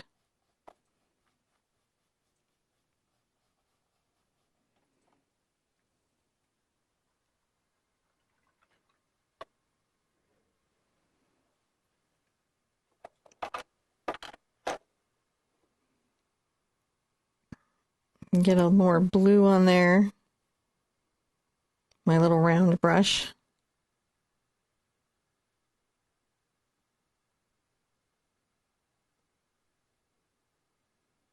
Kind of come under and make sure that the floral is got a fairly dark aspect ratio. And then I think I'm going to want to try to come through here, and I'm going to take a little bit of my burnt sienna and my ultramarine and my burnt sienna together, and I'm going to make a gray, a blue gray. I'm going to use my number 4 Raphael d'Artagnan brush again. Now, is that like a blue? Is that Payne's gray, blue gray? It's almost a Payne's gray.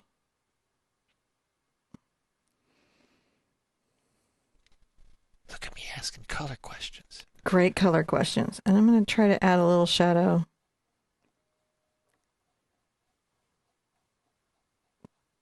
to this part of the shoulder, I think.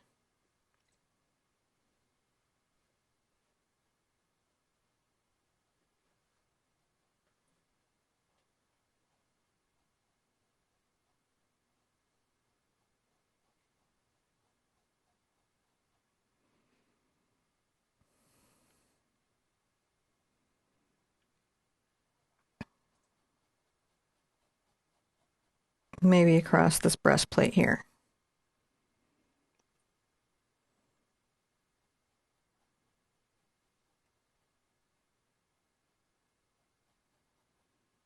See how we're doing? So like her chin's casting a little bit of a shadow.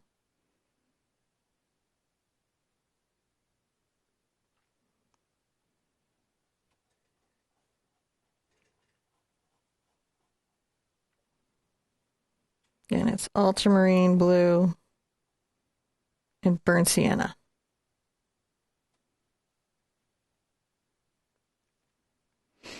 And another reason why I like this being semi-gloss is for stuff like this. So because it'll dry matte, so it won't throw off the whole piece. Oh yeah, that makes sense.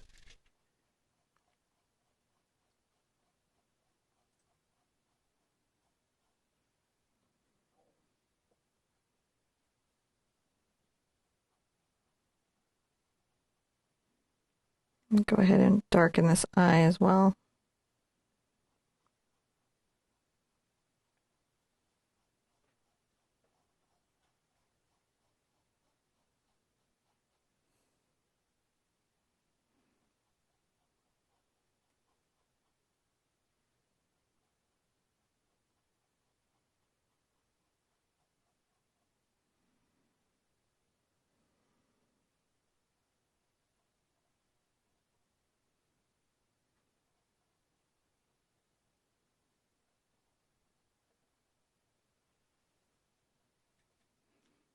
A little bit of shadow to the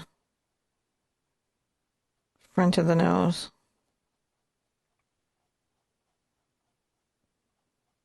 Now this is hard to see right here because of the shine, so I'm going to dry it with my hair dryer because I want to check that it's darkening that eye of hair but not clouding it. Right. And with the shine it looks clouded, but I'm pretty sure it's just darkened.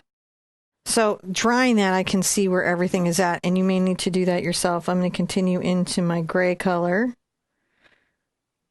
and my glazing medium and just continue to express this little sort of shading that I've got going on here.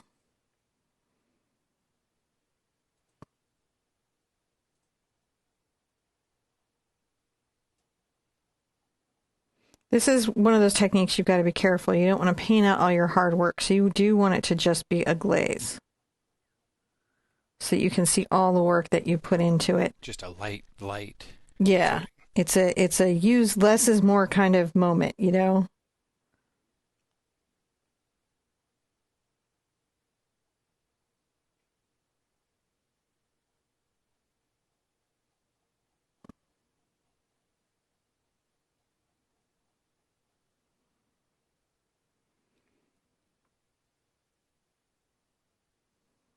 Come especially like right here. Make sure it's a little bit dark right there.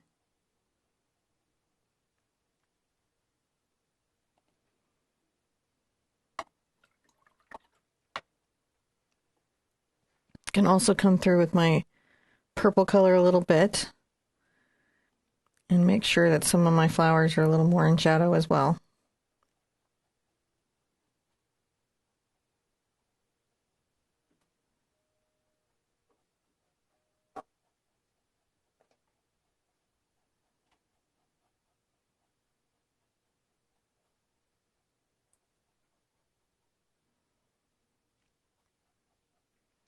Pretty powerful stuff. Yeah. So you want to use it very, like, carefully. I'm going to pull my brush aside and I'm going to go ahead and get into my grainer again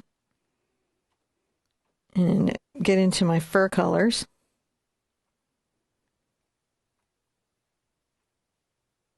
And then I'm going to come back and make sure that the glazing is blended better.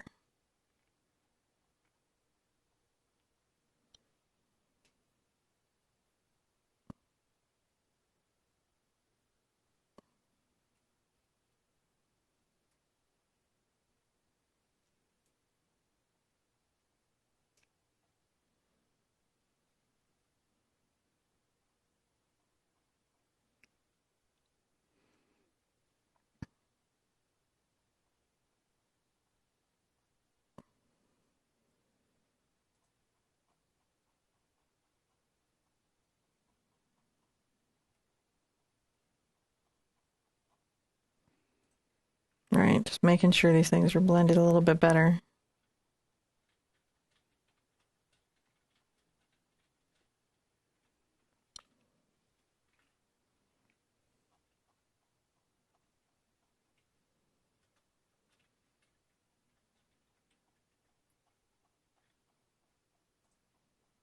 So that way you have that nice shading, but you also keep your fur.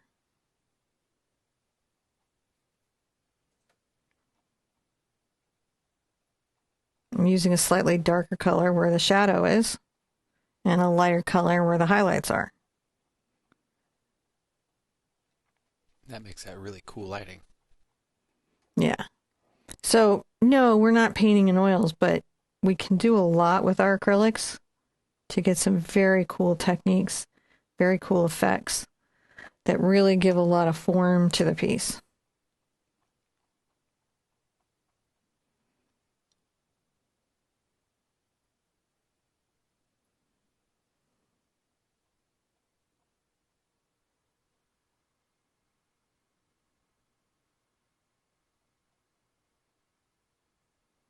Just making sure my muzzle feels cute and lit, so I added a little light underneath there.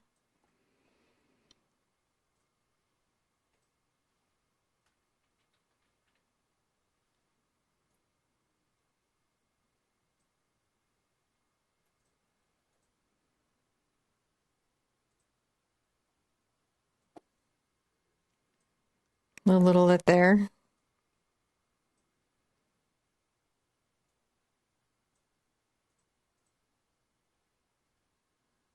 And a little light right there.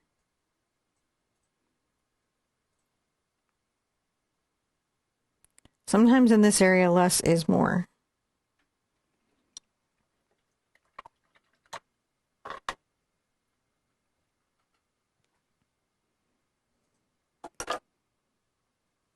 I'm also going to want to come down to my skirt.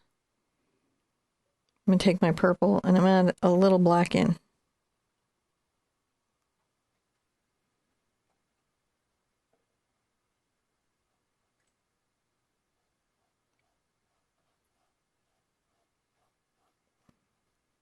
I'm going to brush down a deeper, darker shadow here and dry brush it back in. That's how I'm blending it.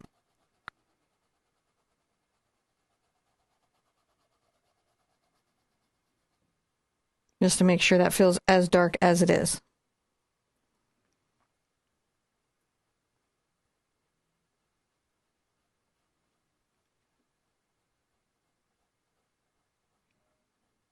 And then brush down into the creping of the skirt, equally dark.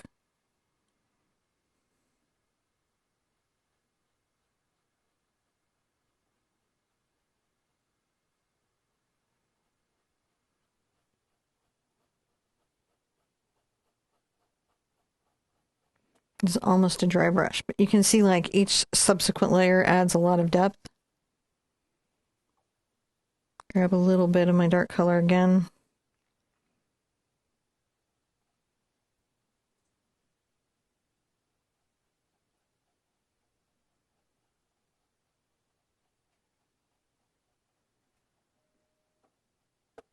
I'm going to make sure that the bodice also has some adequate shading as well. Just so that that rounded part of it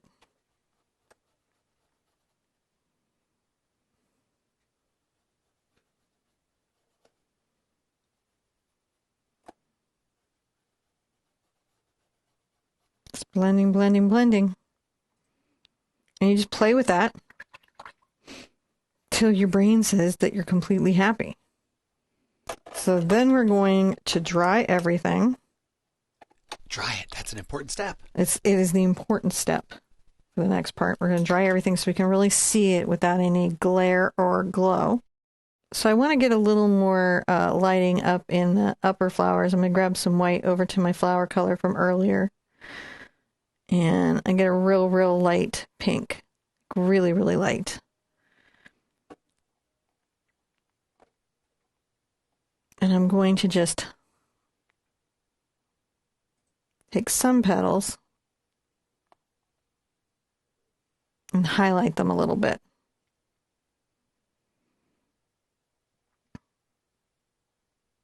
And do the same down through the bouquet. Just a little bit of extra light.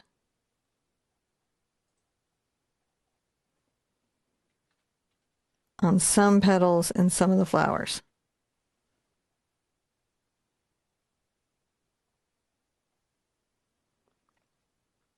Don't want to take out all the work I've done. I just want to add some extra little highlights.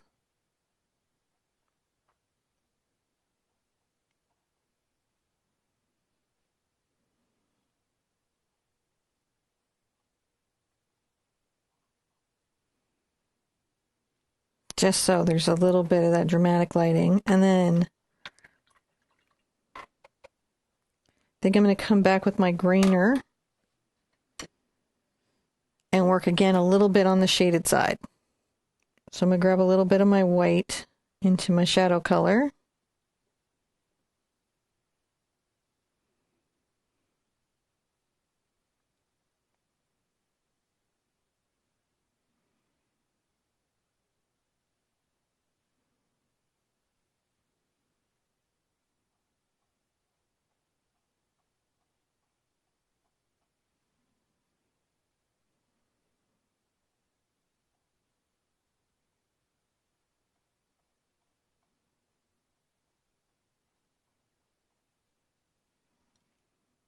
Just have some of these little hairs picking up a little bit of light.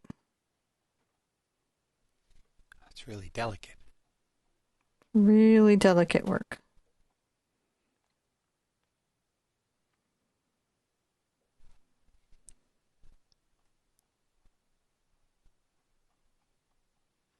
Wow.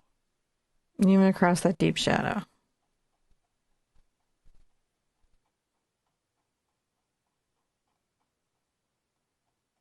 Just a little bit here, a little bit there. I know we're being fussy with it. Oh, I love the fussiness.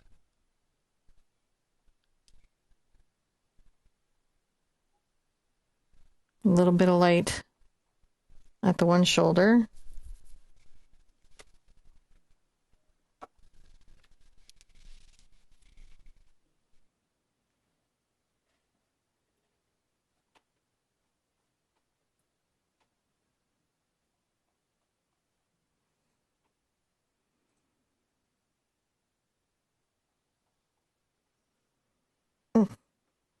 Okay, let's look at that overhead.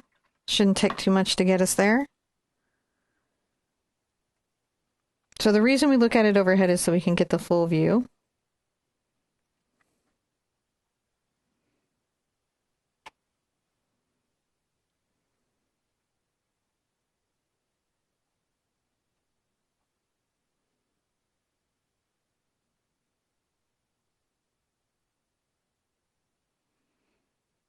Have that underlight.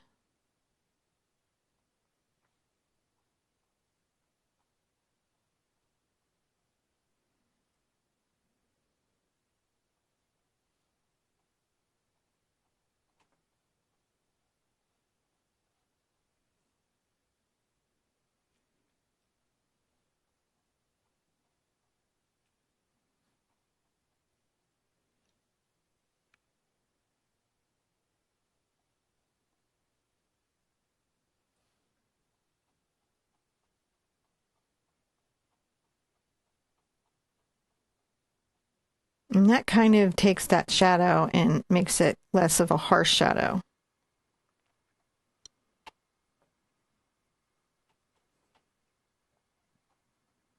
So my highlight over here is much lighter than my highlight over here, but they both have that same dimensionality on both sides of the face.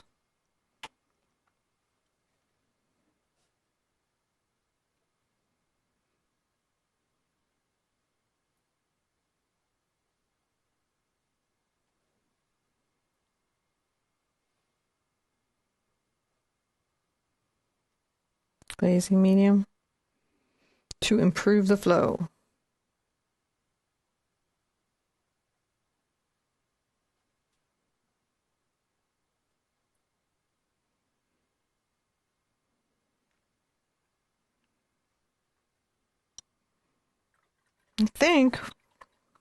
Let's look at her. I think we're at a good place with her.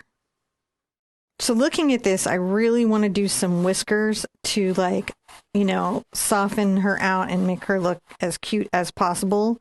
So what I'm going to do is I put out fresh white paint and I'm going to go ahead and actually directly mist it with some water so that I'm thinning it at the paint. I'm going to grab a fine detail brush. This is a number 2 precision. Nice little like fine detail. And I'm going to go ahead and mix out some of this white paint into my water. I'm just trying to improve the flow. You can see it's like, you could use fluid white as well. That would be perfectly acceptable. But I just want something that's going to be as fine as is at all possible. Some of this I'm going to do with a little bit of my burnt sienna and my ultramarine blue. And some I'm going to do a little bit with white because I want some whiskers to be sort of grayed and some whiskers to be very, very bright. So that's what I'm doing here, is mixing kind of a gray. And it's a gray that's going to be, light enough to see. Just testing that there. Light enough to see. Just a little test. But not so light as to be bright white. Now I'm going to kind of wipe off this brush. I'm going to get the finest amount of paint I can get on there. And I'm going to turn this to the side because, or at a kind of a weird angle, because my brush stroke for the curve of the whiskers is better in this position than it would be the vertical position. Everybody has an area where their hand is stronger. I'm going to just very finely. Yeah.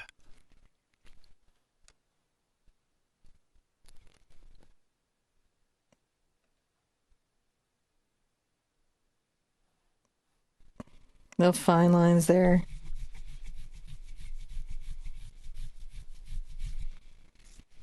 That's really cool. And come in and maybe get a little more white.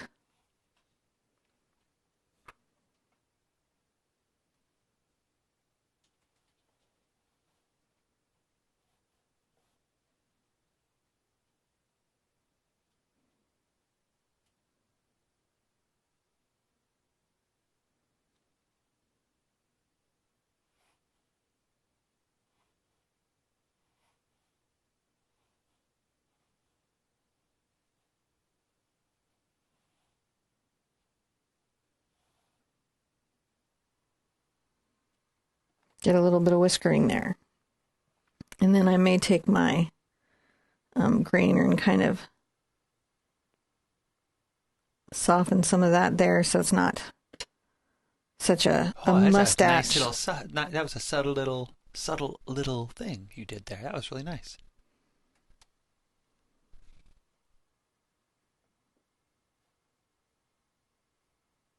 These are really challenging to do for everybody. So if you're feeling challenged by them, know you're not alone. It's a hard thing, huh? It's an incredibly hard thing to do.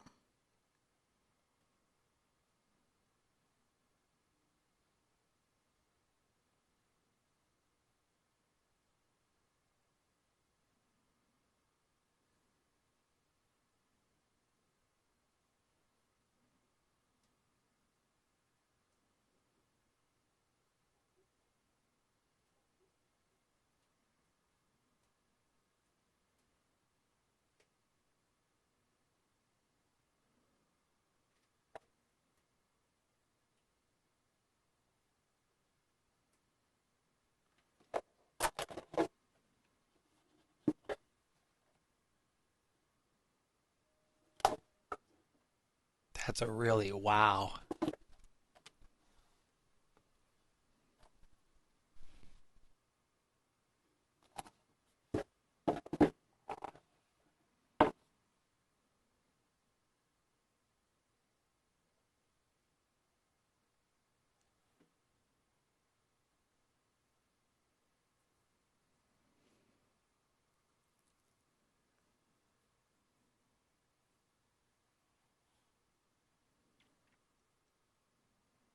Getting some just white.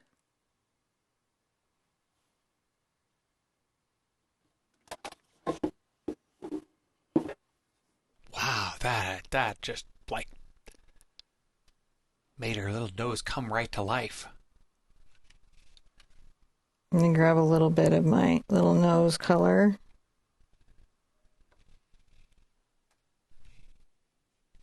And just kind of paint back in a little bit of the nose color. Some where they got furs. a little clumpy.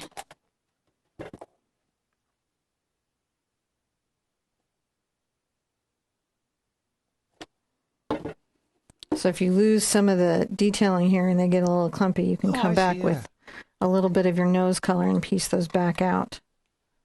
I think I need a couple more over here. Again, this is super challenging, so if you feel challenged... It's just, I'm holding my breath watching you, but it's so amazing because they just sort of... This is one, don't do this unless you're confident in it. The dimensional level is just amazing.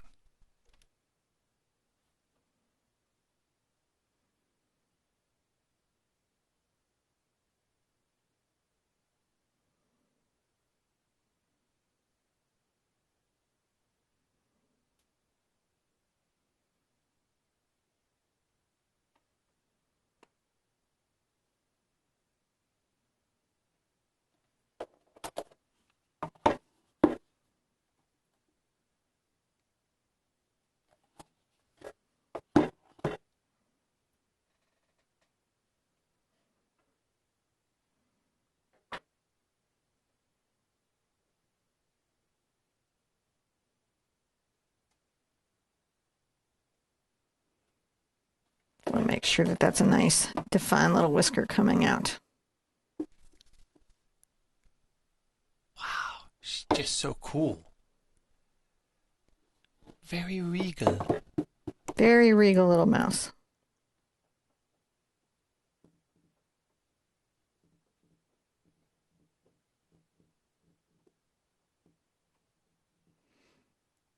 Can be challenging to get the lines as fine as you need.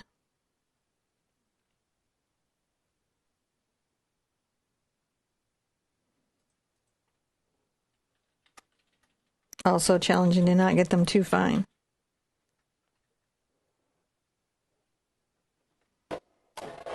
All right.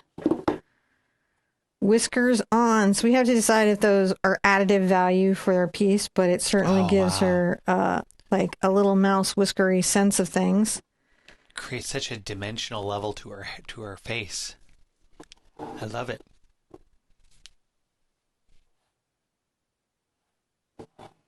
Just trying to balance both sides of the whiskers off. Bring balance to the whiskers. Bring balance to the whiskers. Yeah, sometimes you have to bring some balance to the whiskers so that they read well. Grab a little bit of my nose color.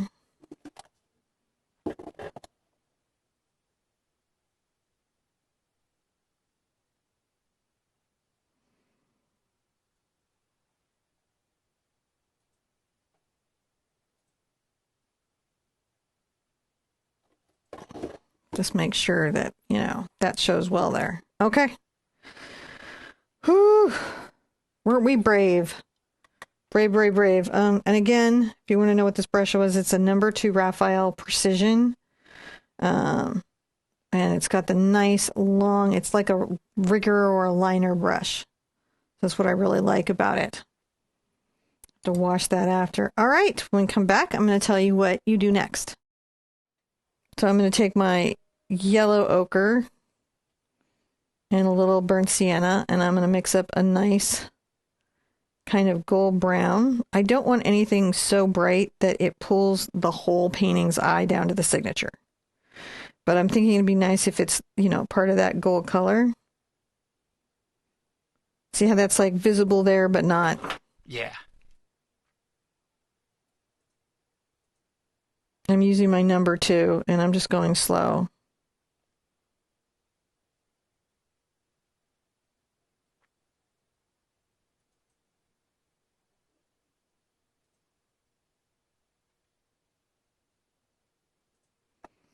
Okay, so when we come back, I'm going to tell you what you guys do next. Woo! That was a journey. That was a trek. That was awesome. I think we have to take that down from journey and go trek. This was definitely a higher than 3 hoot painting. This was all of the hoots. Just threw all the hoots at it and we went for it. We don't always get to do these big projects, but it was really great to get to do this with you. If you chose to do this, I want to congratulate you on completing. here's some things like if you want to show me how your painting came out, you can go by our Facebook group, the Art Sherpa Official on Facebook. It is a closed, curated group, and share your original artwork with me there. Or you can find me on any of the places that I'm online and hashtag in the Art Sherpa. Or you can write support@theartsherpa.com. And I highly recommend going by the website and signing up and getting in our newsletter and all that other information. I so appreciate your support of coming and watching this lesson. That's definitely supportive. If you would like to support us further than that, I have a patron page, and it's over on Patreon, and we have 100 plus exclusive lessons to patrons, and we do Zoom classes over there and a lot of fun stuff. So that's a great way to support more fantasy fairy tale mice and bunnies and kitties and all. I have a lot of designs, so if these are popular, it doesn't need to be the last one. We can keep on the collection. So you can do that over there. The other thing is we have an art store. So if you're like, man, I've got to have that brush, or I need that tool, or I need that medium, you can go by my website and check out my art store. Most of everything that you see here during the filming is available for sale at my store. So that is another cool way to support me. And then, just thank you. Thank you for being here today and going ahead and being brave and taking part of this. Definitely check out the rabbit and the crow, which are matching pieces to this. I think the collection is getting kind of amazing, so I'm super into it. If you love it, let me know. I have that frog prince I mentioned earlier that I'm kind of interested in doing. So if you guys want to see another painting in the series, let me know. If you like these big, like, deep dive classes, let me know in the comments. I like them. These are fun. In the comments. And, I also answer questions. So if you have a question about this class, leave it in the comments and I'll definitely be there. If you like this, also subscribe. This is when I ask for my subscriptions. Now is when I'm like, it's time to subscribe. Because I feel like if you spent hours and hours and hours with me, you probably like the content and you might want to see more like it. So subscription for more step-by-step classes like this. And other than that, guys, be good to yourself, be good to each other. And I want to see you and an easel real soon. Bye-bye.